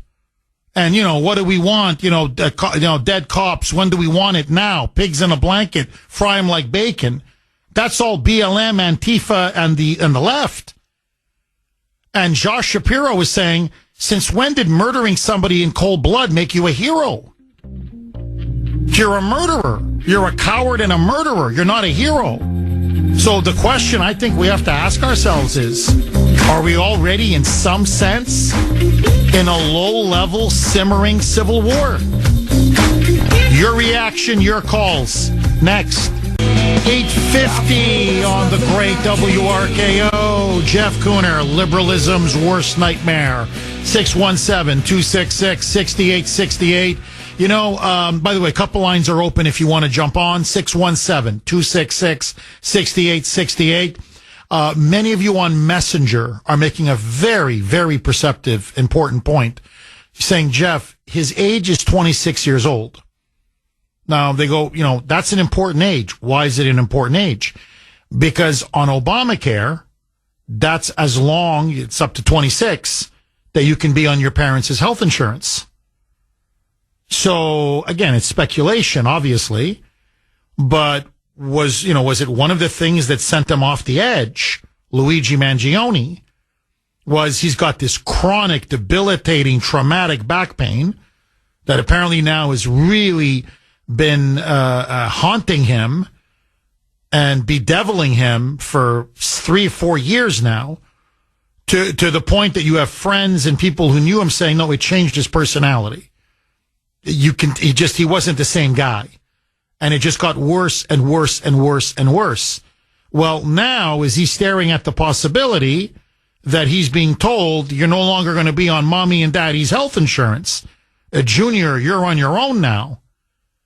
And he's angry. He feels betrayed. He lashes out. I'm just throwing it up there. 617-266-6868. And let me just ask all of you this. What would drive someone?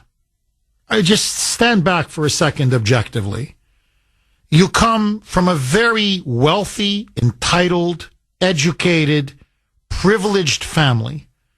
Grandfather, self-made multimillionaire, real estate empire, highly respected, large Italian-American family. Your mother and father, successful business. Your sister, very successful doctor, has got a residence in Dallas. Uncles and aunts are lawmakers, engineers. Really just, it is one of the most, by the way, the grandfather owns a big conservative talk show, media station, and a radio station, in Maryland. You come from one of the most recognizable families in the Baltimore area and in Maryland. And you go to a very exclusive $40,000 a year private high school, all boys prep school, where you're the valedictorian, high grades, studious, athletic, by all accounts popular, well-liked. You end up going to the Ivy League, University of Pennsylvania. You get a bachelor's degree. You get a master's degree in engineering and in technology. You get a very good job out on the West Coast in California at a software company. You end up going to Hawaii, Honolulu, where he also got a very good job there, got into surfing. I think that's where he got the back injury. Don't quote me on that, but it's at that time where he starts to struggle with chronic back pain. And they say everything about his personality then began to change. How do you go from that to, within a couple years, writing a manifesto, caught with a gun and a silencer, and saying the parasites had it coming? Ay, ay, ay. I mean, really, ay, ay, ay. I think that's what's chilling about this, is that if it can happen to him, this kind of evil transformation, it could happen to anybody. And are things getting so extreme and so dangerous on college campuses? And you see it with all these pro-Hamas students and pro-jihadist, pro-terrorist students, the anti-Semitism, the radical woke ideology. But is it getting now to such an extent that they're starting to turn out now, self-proclaimed revolutionary terrorists? Ay, ay, ay. Ay, ay, ay. 617-266-6868. Bruce in Woburn. You've been very patient, Bruce. Thanks for holding and welcome. Oh, this guy was a moonbat, Bruce. He was a moon howler. I'll tell you that one, a full mooner. Well, before I get to him, welcome back, Sandy. Jeff, this guy was a Bernie bro, Antifa, Black Lives Matter kind of dude. They're the terrorists, not us. They're the ones that are, look at what he did. Why? Why wasn't he should have been on Obamacare, for Christ's sakes. This is crazy. This kid, say what you want about his injuries. We've all had injuries. I've had many injuries. And I don't complain. I just march on. I keep on going. This kid decided. What was his motive? I mean, look at the guy that shot the president. Look at the guy that tried to shoot the president. What did they all have in common? They were mental. They had mental issues that should have been addressed, and no one addressed them. I mean, when he started, separating himself from his friends and his family, yeah, that's a little bit of a sign, but he hunted this guy. And you got to watch your back, Jeff. I'm telling you right now. There are people out there that don't like you or I or anybody in Kuhner country because of our beliefs and we're true Americans. These are terrorists. And like Maura Healey, you got to burn the forest down so new things can grow. This is what she said. She's an inciter of these kind of people. And like you said about the guy that shot the people playing softball in D.C., he was the same Bernie bro psycho. I mean, these universities are turning these people out, Jeff. And they're supposed to be learning, not burning. I mean, come on. Bruce, I couldn't have said it better myself. They're supposed to be learning, not burning. And, as I was listening to you, Bruce, in Butler, Pennsylvania, that would-be assassin, leftist, the one at the golf club in Florida, the one that tried to assassinate Trump, and luckily they got him before he could get him, leftist. This guy, Luigi Mangione, leftist. I mean, you just start running down the list. It's obvious who's committing most of the violence. And, you mentioned Black Lives Matter and Antifa, and you're completely right. I just want to play this cut, okay, Bruce, and this reinforces your point. And I didn't get a chance yet to talk about Daniel Penny. And if we don't, we'll talk about it tomorrow, I promise. But just stand back. Here you have a former Marine, okay, just for a second. He's a former Marine, similar to age to this guy, Luigi Mangione. He's riding the subway in New York. And the violence on these subways now, women assaulted, people beaten up and mugged, some people literally murdered, pushed off onto the tracks, and the subway runs them over and kills them. And this homeless drug addict with 42 previous arrests and convictions. 42, career criminal, Jordan Neely, comes on the subway, the F train, and starts telling everybody someone's going to die today. Someone is going to die today.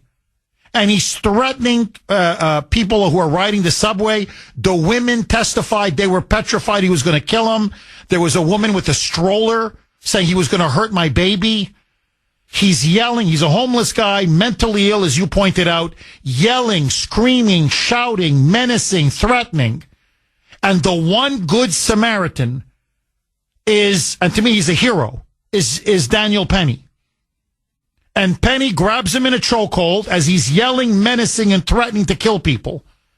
And military-style chokehold, didn't use excessive force, not at all, didn't break a single bone in his neck. And he holds him until the police comes. And then, by the way, when the police arrive, Jordan Neely was alive. He was breathing. But because he was so dirty, that's the word the police used, and not just physically dirty, he obviously looked like a chronic drug user and a drug addict. The police said, I'm not giving this guy mouth-to-mouth resuscitation. What are you, crazy?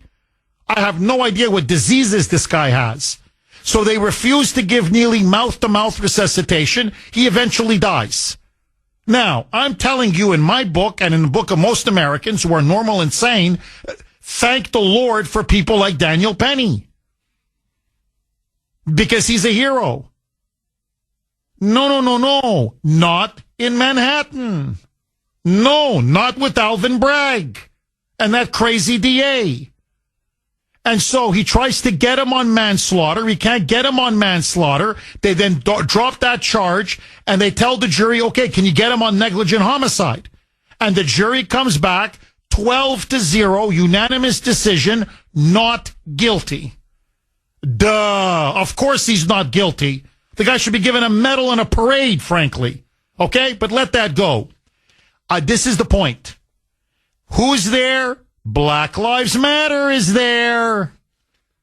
And the leader of the Manhattan chapter of Black Lives Matter is a stone-cold racist.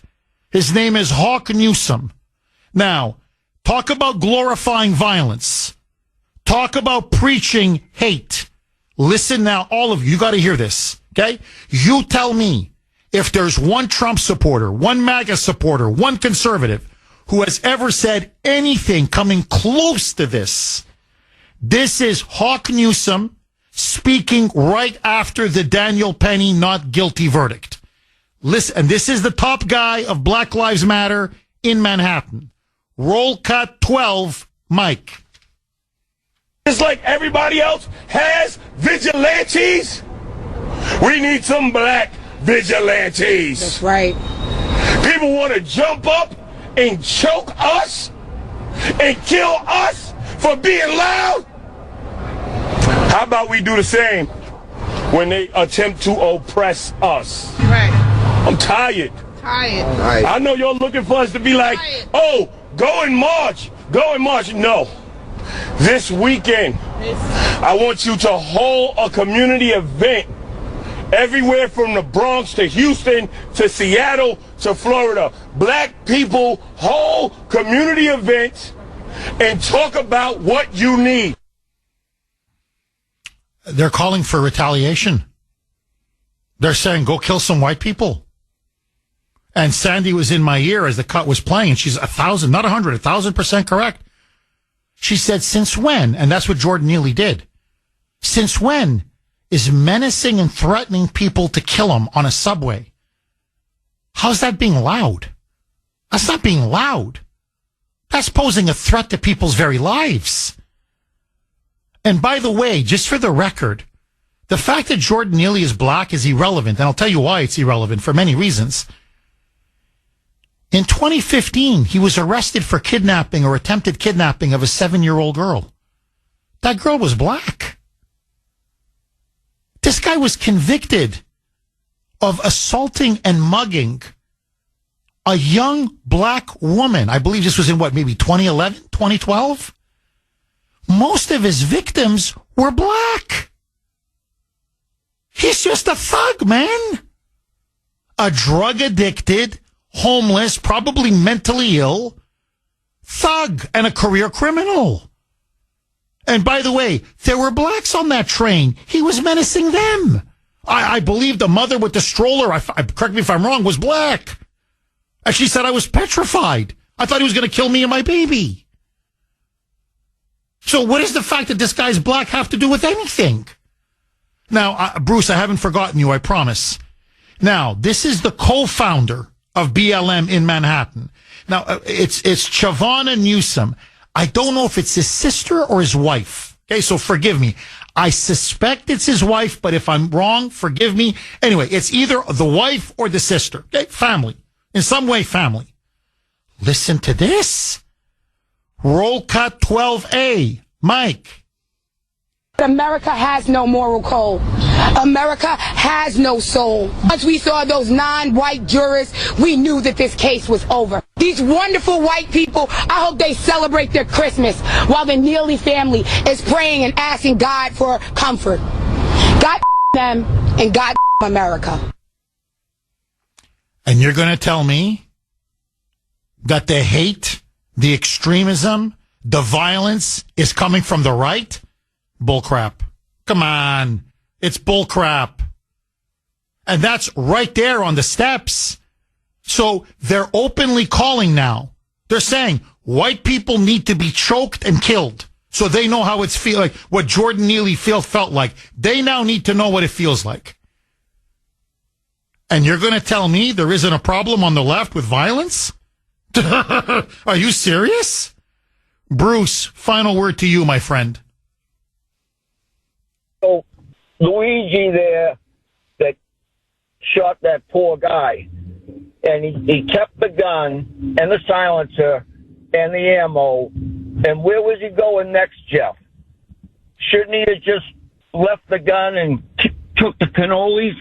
I mean, something's up with this, Jeff. There was something else on his agenda that we don't know about. And I hope they find out where he was going after that, Jeff. This is important. That is a great point, Bruce. That is an outstanding point. And thank you very much for that call. And that's what the police were saying in Altoona. They were saying to everybody, hey, whoa. You know, you on the left are all lionizing and celebrating this guy and turning him into some kind of a hero, idolizing him. Where do you think he was going? He was going to go and kill another CEO. He was going to kill another human being. This guy was going on a crime spree, a murder killing spree. And you like that? You laugh at that? You think that's wonderful? You praise that? You celebrate that? I'm sorry. You're sick. You're sick. Heather in Maine. Thanks for holding, Heather, and welcome. Good morning, Jeff. Hi, Merry Heather. Christmas. Merry Hello. Christmas. All the best to you and your family, Heather. Thank you so much. Yeah, I'm very happy about Daniel Penny. That's awesome. So glad to hear that he's free now to have a good life, I hope. So as far as the insurance companies go, I have unfortunately had a lot of experience with insurance companies. One of my children had a lot of mental health issues. Undiagnosed, we tried to diagnose things, but the doctors kept missing things. And anyway, needed residential treatment. We were covered with our insurance company for residential. So she was approved to go all the way to Utah to this residential treatment when she was 15. And after 6 weeks, the insurance company pulled the plug on it while the psychiatrists that were dealing with her and treating her were saying, you know, she still was very dangerous to herself. And, you know, it's just, if you've seen, you've got to watch this episode on 60 Minutes. It was dated 12/14/14, and the title of it is Denied, where it talks about this woman who lost her daughter. Same situation. What happens is the insurance companies hire psychiatrists and doctors to deny people, and they get paid more for denials than they do for approvals. They're denying 90 to 100% of the time families that pay for insurance. So I'm just trying to awaken a lot of other people. I think this is a very, very corrupt business, and it needs to be reined in. And these CEOs that are making $10 million a year, the money should be going to the people that pay for the insurance, not to them. And I obviously do not condone any kind of violence towards anybody. I think it's horrible what happened to him. He was a dad and a husband, and that's awful. But I'm just trying to shed light that this is a very complicated issue. It's not like a black and white thing for me. No, Heather, look, I don't mean to cut you off. I promise I'll give you all the time in the world. It's a gray issue for everybody. You know, when you say, Jeff, it's not a black and white issue for me. No, it's not a black and white issue for anybody. Look, I've had my dealings with insurance companies here. I don't want to get too personal, but, you know, now it's nothing on the level that you're talking about, but, you know, I'm type 2 diabetic. And there was this machine, was it called Libre or whatever it's called, where my doctor was saying, you really should get it, Jeff. Somebody like you got high sugar, you know, your A1C is pretty high. You want to get that down. You need to be monitoring your sugar level at all time. And it's one of these gizmos or gadgets that you put on you, you know, almost like a watch. And it just tells you what your sugar level is at all times. And he says, we've had immense success with this. Okay. So I apply for it for the insurance company. Denied. Now, I could pay out of pocket. It's very expensive out of pocket. So I'm just giving you an example. they're clearly putting profits above giving people the best care possible. It's disgusting. But what needs then is reform. And I don't begrudge a healthcare CEO making millions of dollars. I don't. But your job is to improve healthcare, to cut out the waste and fraud and abuse in your own health insurance company, to free up the money so you can help people pay and get the mental health or the drugs or the medication or the surgery or the procedures that they need.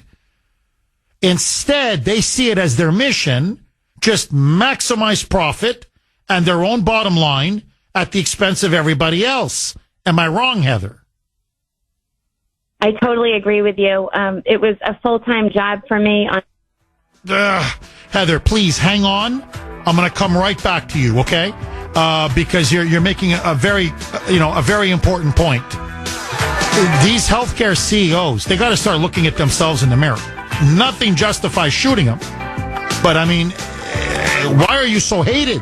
920 on the great WRKO. Jeff Kuhner, Boston's Bulldozer. 617-266-6868 is the number. Okay, let's go right back to Heather in Maine. Heather, you were making, I think, a really, really insightful point about how these healthcare companies, especially healthcare CEOs, are more interested in the bottom line, in lining their pockets, than they are in serving their customers and people who need their health insurance, whether it be for mental health, for procedures, for surgeries, whatever it may be. Please pick up where you left off, Heather. Okay. Jeff, so this became a 2-year fight. It was basically a full-time job on top of my regular full-time job, raising my other 3 kids. Fighting the insurance company, submitting claims, being denied, going into, it just was a very long battle. I had to hire an attorney. We had to pay for the treatment. It was an 8-month treatment period, out of pocket, $10,000 a month after they denied us. That is life changing, but you would do anything for your child. I mean, I would. So anyway, then we hired an attorney in Boston to fight them. That ended up being another 2 years. We got probably 60% of our money back. And what they count on is that people are going to give up, that people aren't going to have the money to get an attorney. And they wait you out and they deny you. It's just a disgusting, horrible process that I wouldn't wish on anybody. Heather, again, if I'm getting too personal, please tell me. Look, I can't afford $10,000 a month. I mean, maybe I'll go to the bank. Yeah, I can get a little bit of money from the bank. But, to keep paying $10,000 a month, that would bankrupt me and my family. How did you manage to do that and survive financially? Well, I'm a real estate broker, and I hustled very hard. My husband's an incredibly hard worker. He is a lineman, and he took a lot of mutual aid work. So he was down in the Virgin Islands. That was around that time when they were hit hard by a hurricane. He was gone for probably, 6 weeks on mutual aid. So that helped a lot. And I do believe that we had to refinance our house and take some of the equity out of the house to pay it up front. But it was due on the first of the month, and if we didn't pay it, they would send our daughter home, and she needed it. That's incredible. That's just incredible. And when they finally settled, and I know you only got 70%, 70 cents on the dollar, 70%, did they apologize? Did they, hey, I'm sorry you put your family through all this? 60%. Yeah, no, they didn't do anything. No, it was, I just hate insurance companies, Jeff. I can't understand killing anybody, but I can understand the anger that this man possibly felt. I mean, I'm just trying to be human here and trying to explain the other side of the coin. Please, if you can, watch that episode or at least read the brief transcript on it. 60 Minutes. It was Scott Pelley's article it was called Denied, and the date was December 14th, 2014. It's very eye-opening for a lot of people that don't go through crazy things like this in life. Heather, thank you very much for that call. And again, Merry Christmas to you and your whole family. Russ in Boston. Russ, I know you've been waiting patiently. Thank you. And as always, welcome. Jeff, first of all, the brainwashed like liberalism is a mental disorder. That's the only way of explaining it, the only way that makes any sense whatsoever, okay? Now, any New York City judge that grants bail is a scumbag hack, and there's no other way of describing anyone that would allow this person bail. This was a calculated killing. There was no question about it, okay? Now, Jeff, this is the final result from from a brainwashing in our nation's colleges and universities. And I do agree with the previous caller, it starts in elementary school. There's no question about that. But it really gets pushed to the limit once they get to colleges and universities. This was a well-planned execution. I expected this victim was chosen due to a loved one that died because they were denied medical treatment. I do not think he did this because of his back problem. If he was denied treatment, that could have pushed him over the edge, but that's not the case here. And Jeff, believe me, anybody that condones lawlessness, really, that should never be encouraged. There's never any reason to promote lawlessness. And really, that's a big mistake. Any idiots in the media that push that, that's why their ratings are going in the toilet for sure, Now, as far as John Featherstone's concerned, he deserves the Paul Revere Award. And, let's face it, his message is the lawless are coming. The lawless are coming, And Jeff, it is unbelievable how stupid and ignorant that our politicians are to welcome lawlessness and people that come into this country illegally. And I know what the game was. The Democratic Party wanted to change the demographics in this country, and that's the only way they think they can win. No, Russ, you're completely right. And thank you as always for that call, Russ. No, my question to all of you is very simple. Many people are indoctrinated in college, but very few end up murderers. What happened here? 9:31 on the great WRKO. Jeff Kuhner, Boston's Bulldozer. 617-266-6868 is the number. Okay, just very, very quick, because the lines are full. 617-266-6868. I think it brings everything full circle. Just ties the whole show together. So, Alexandria Fidel Castro Cortez came out in the wake of the Daniel Penny non-guilty verdict. And here is what she said. Okay? And by the way, Luigi Mangione, the alleged murderer of Brian Thompson, big fan of AOC. Followed her, believed in her, lionized and idolized her the way he idolized the Unabomber. And here is what she wrote. She now is claiming, listen to this, that the New York subway would be safer if people like Daniel Penny were locked up. Not Jordan Neely. Not the guy with a rap sheet as long as my arm. The drug addict who's violently mentally ill, homeless, who literally kept terrorizing people on the subway, mugging them, assaulting them, attacking them. No. Threatening to murder them. No, he's not the problem. The Good Samaritan, the hero, he's the problem, according to AOC and those on the progressive left. Now, Jeff, what does this have to do with everything that we're talking about? This is the pathology at the heart of the left. This is seriously what is wrong with these people and why you produce the Luigi Mangionis of the world. The criminals are the good guys, and law-abiding, tax-paying, innocent people are the bad guys. And so that's why you have a Mangione who ends up saying the parasites had it coming. And by the way, he doesn't just mean the healthcare CEOs. He's like CEOs of oil companies, gas companies, capitalists in general. They all gotta get offed. They all gotta get killed. Ay, ay, ay. Really, ay, ay, ay. Now, this is a cancer. And this is going to keep metastasizing and metastasizing and metastasizing. And you're not going to see less. You're going to see more of this kind of violence. And by the way, I have to say this about, I don't want to ride two horses at once. I like to stay on one topic. But just on Daniel Penny, I think this needs to be said. I think the man is a hero.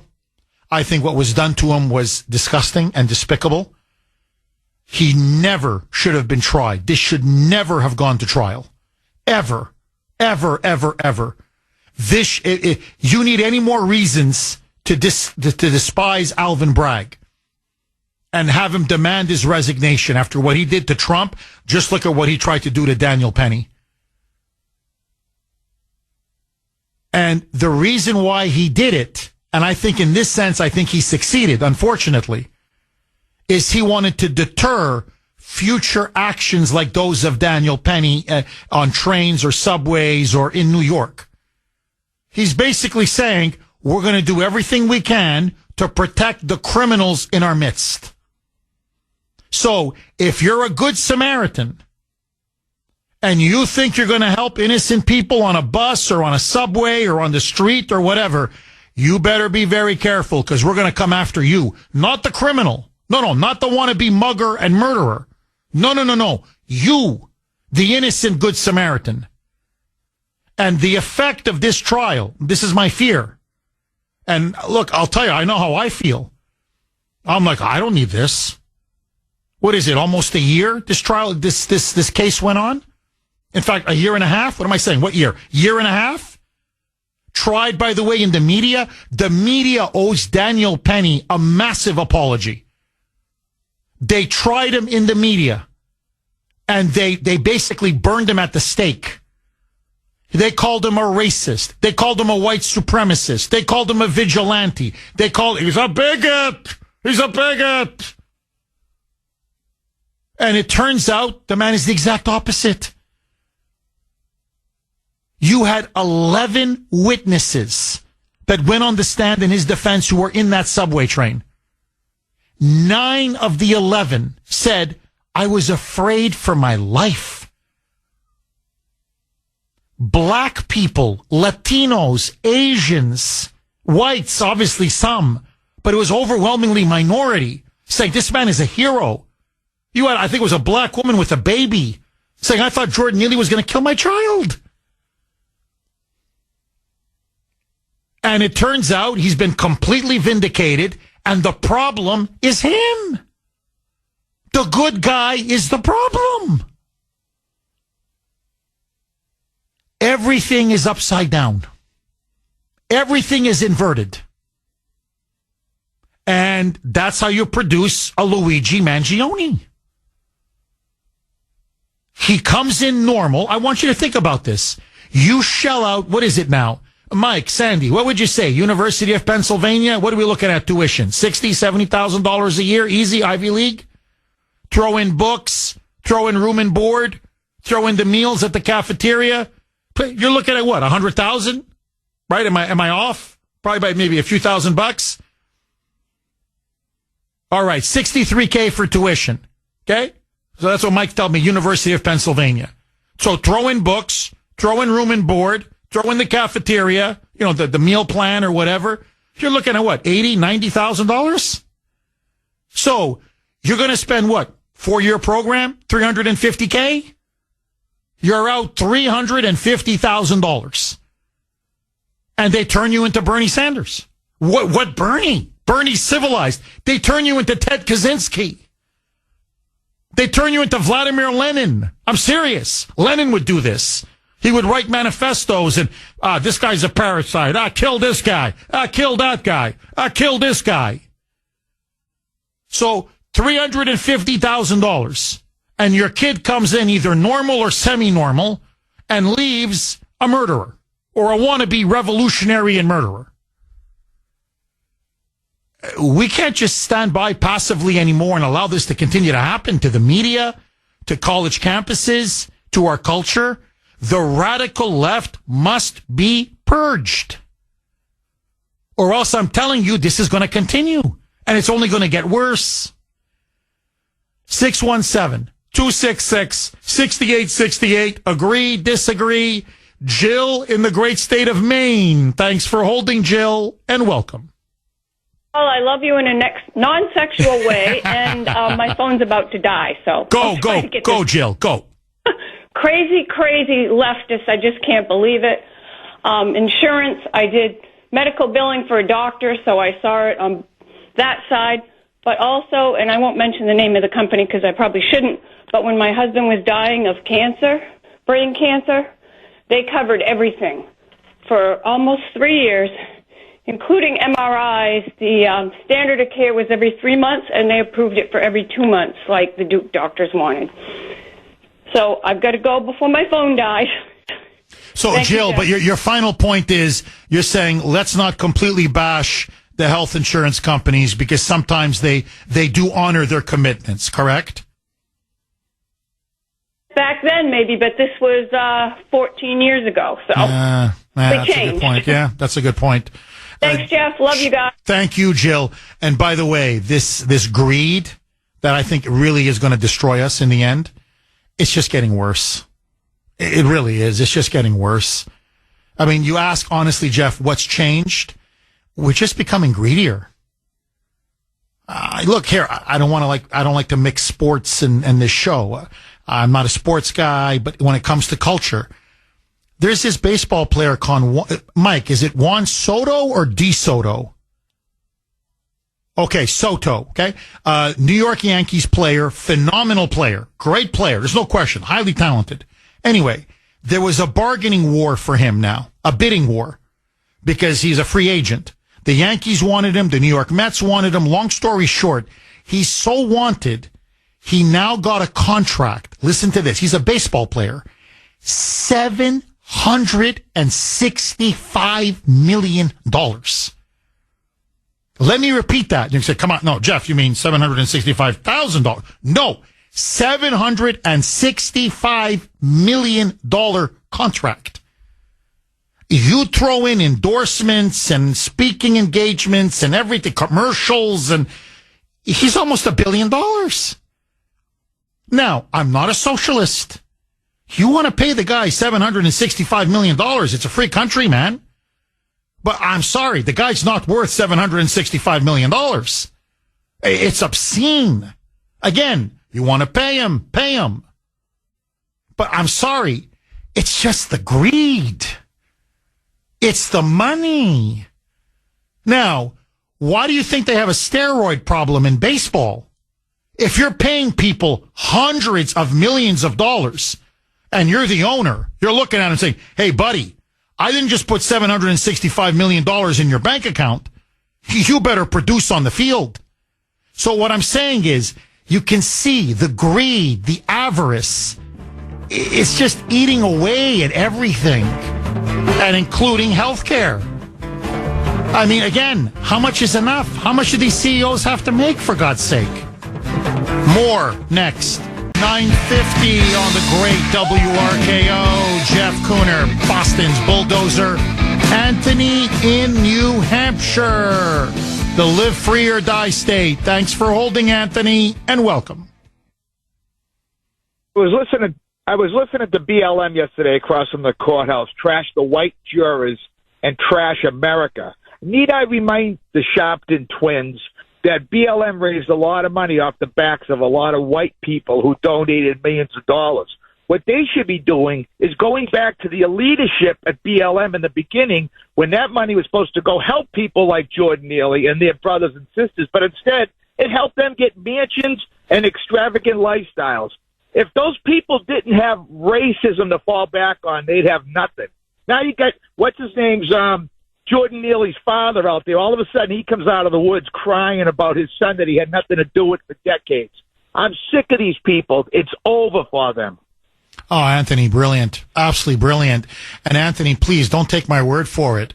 You can see the picture. There are pictures everywhere.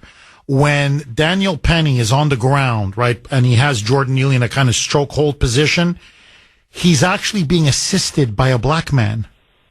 So Daniel Penny, in trying to restrain Jordan Neely, was literally being helped by a black man. And you can look at the pictures of the people in the subway, they were half black. He was terrorizing everybody. Who cares about the color of the guy's skin? He was a psychopath who wanted to go in there and either hurt or kill people. I mean, you're right, Anthony. They're a bunch of con men, grifters, and frauds. And you're right. If they didn't have racism to fall back on, you'd have to get a real job. Anthony, thank you very much for that call, as always. D in Middleborough. Thanks for holding, D, and welcome. Good morning, Jeff. How are you? Good. How are you, D? I'm well. So much to talk about. So first of all, Daniel Penny is a hero. Yes. And AOC is a moron. Yes. And BLM is nothing but a bunch of fraudsters. This wasn't about race. Yes. It was about protecting innocent citizens. Going to work to pay AOC's salary, their taxes, all that money funnels into the government. And as far as Luigi, I can't say his last Mangione. But if you want to anglicize it, D, like the police do, just go Mangione. I should know how to pronounce it. But, I can understand some frustration when you see people being denied critical care, and then you hear about a CEO making millions and millions of dollars. But, in reality, when you think about it, whose fault is it for him making that much money? It's the board. The board approved the salary. I mean, if you walked in one day and told your bosses, I want to make $1 million a year, and they said yes, is that your fault? No, it's the board. A lot of these board members are making $50,000, $100,000 a year to show up at 4 meetings a year? 4 meetings a year, big deal. What do they do? What do they add? What performance do they add to it? So I don't condone violence. I think what he did was wrong. I mean, he left some children without a father. But at the same time, something's got to change in the healthcare industry. Oh, I agree. No, D, I think, look, if there's going to be a silver lining in this, I think this is a big wake-up call. There's a lot of corruption. And let's put it, a lot of people are not being covered. And a lot of abuse in the healthcare industry. No, D, I think the point is this. Honestly, I think he was making like $10 million a year, and then he was involved in insider trading. And apparently he pocketed another $11 million. And senior executives, some of them were pocketing, $85 million on this insider trading scam. So I think what people are disgusted at is, look, he's a CEO. Fine, make several $1 million a year. I don't know how you look at yourself in the mirror making that kind of obscene amounts of money, knowing you're denying people coverage, like deliberately, like your business model is, we're going to deny people coverage so we can make more money. And I believe, United Healthcare, $400 billion in profits? So that's all you care about is maximizing $400 billion in profits? While, you're like Heather in Maine, got a child with mental health issues and you won't cover it? And they got to go out of pocket $10,000 a month? That's the problem. That's what needs to be fixed. D, thank you very much for that call. Tom, red, white, and blue dynamite baby in New Jersey. I've got 1 minute, Tom. I hate to do this to you. The floor is yours. God bless you, Jeff Kuhner. If Luigi had Professor Kuhner as a professor, he wouldn't have ended up as a murderer. That's red, white, and blue dynamite, baby. Hey, Jeff, in his double engineering, Mr. Brainiac, surfer dude, in his double engineering degrees, hey, Luigi, why don't you go out and start your own health insurance company and change the system? You murderer from hell, your answer and all your intelligence is to put a bullet in somebody's back. Nice job, Luigi. Good job raising that kid. Tom, you make a really good point. And he was into AI and software and technology. You know how much good he could have done in the medical field if he just applied those skills to lower costs and expand coverage and eliminate waste, fraud, and abuse? What a waste. I mean, think about Luigi. What a waste. Just a waste. On that note, bye-bye.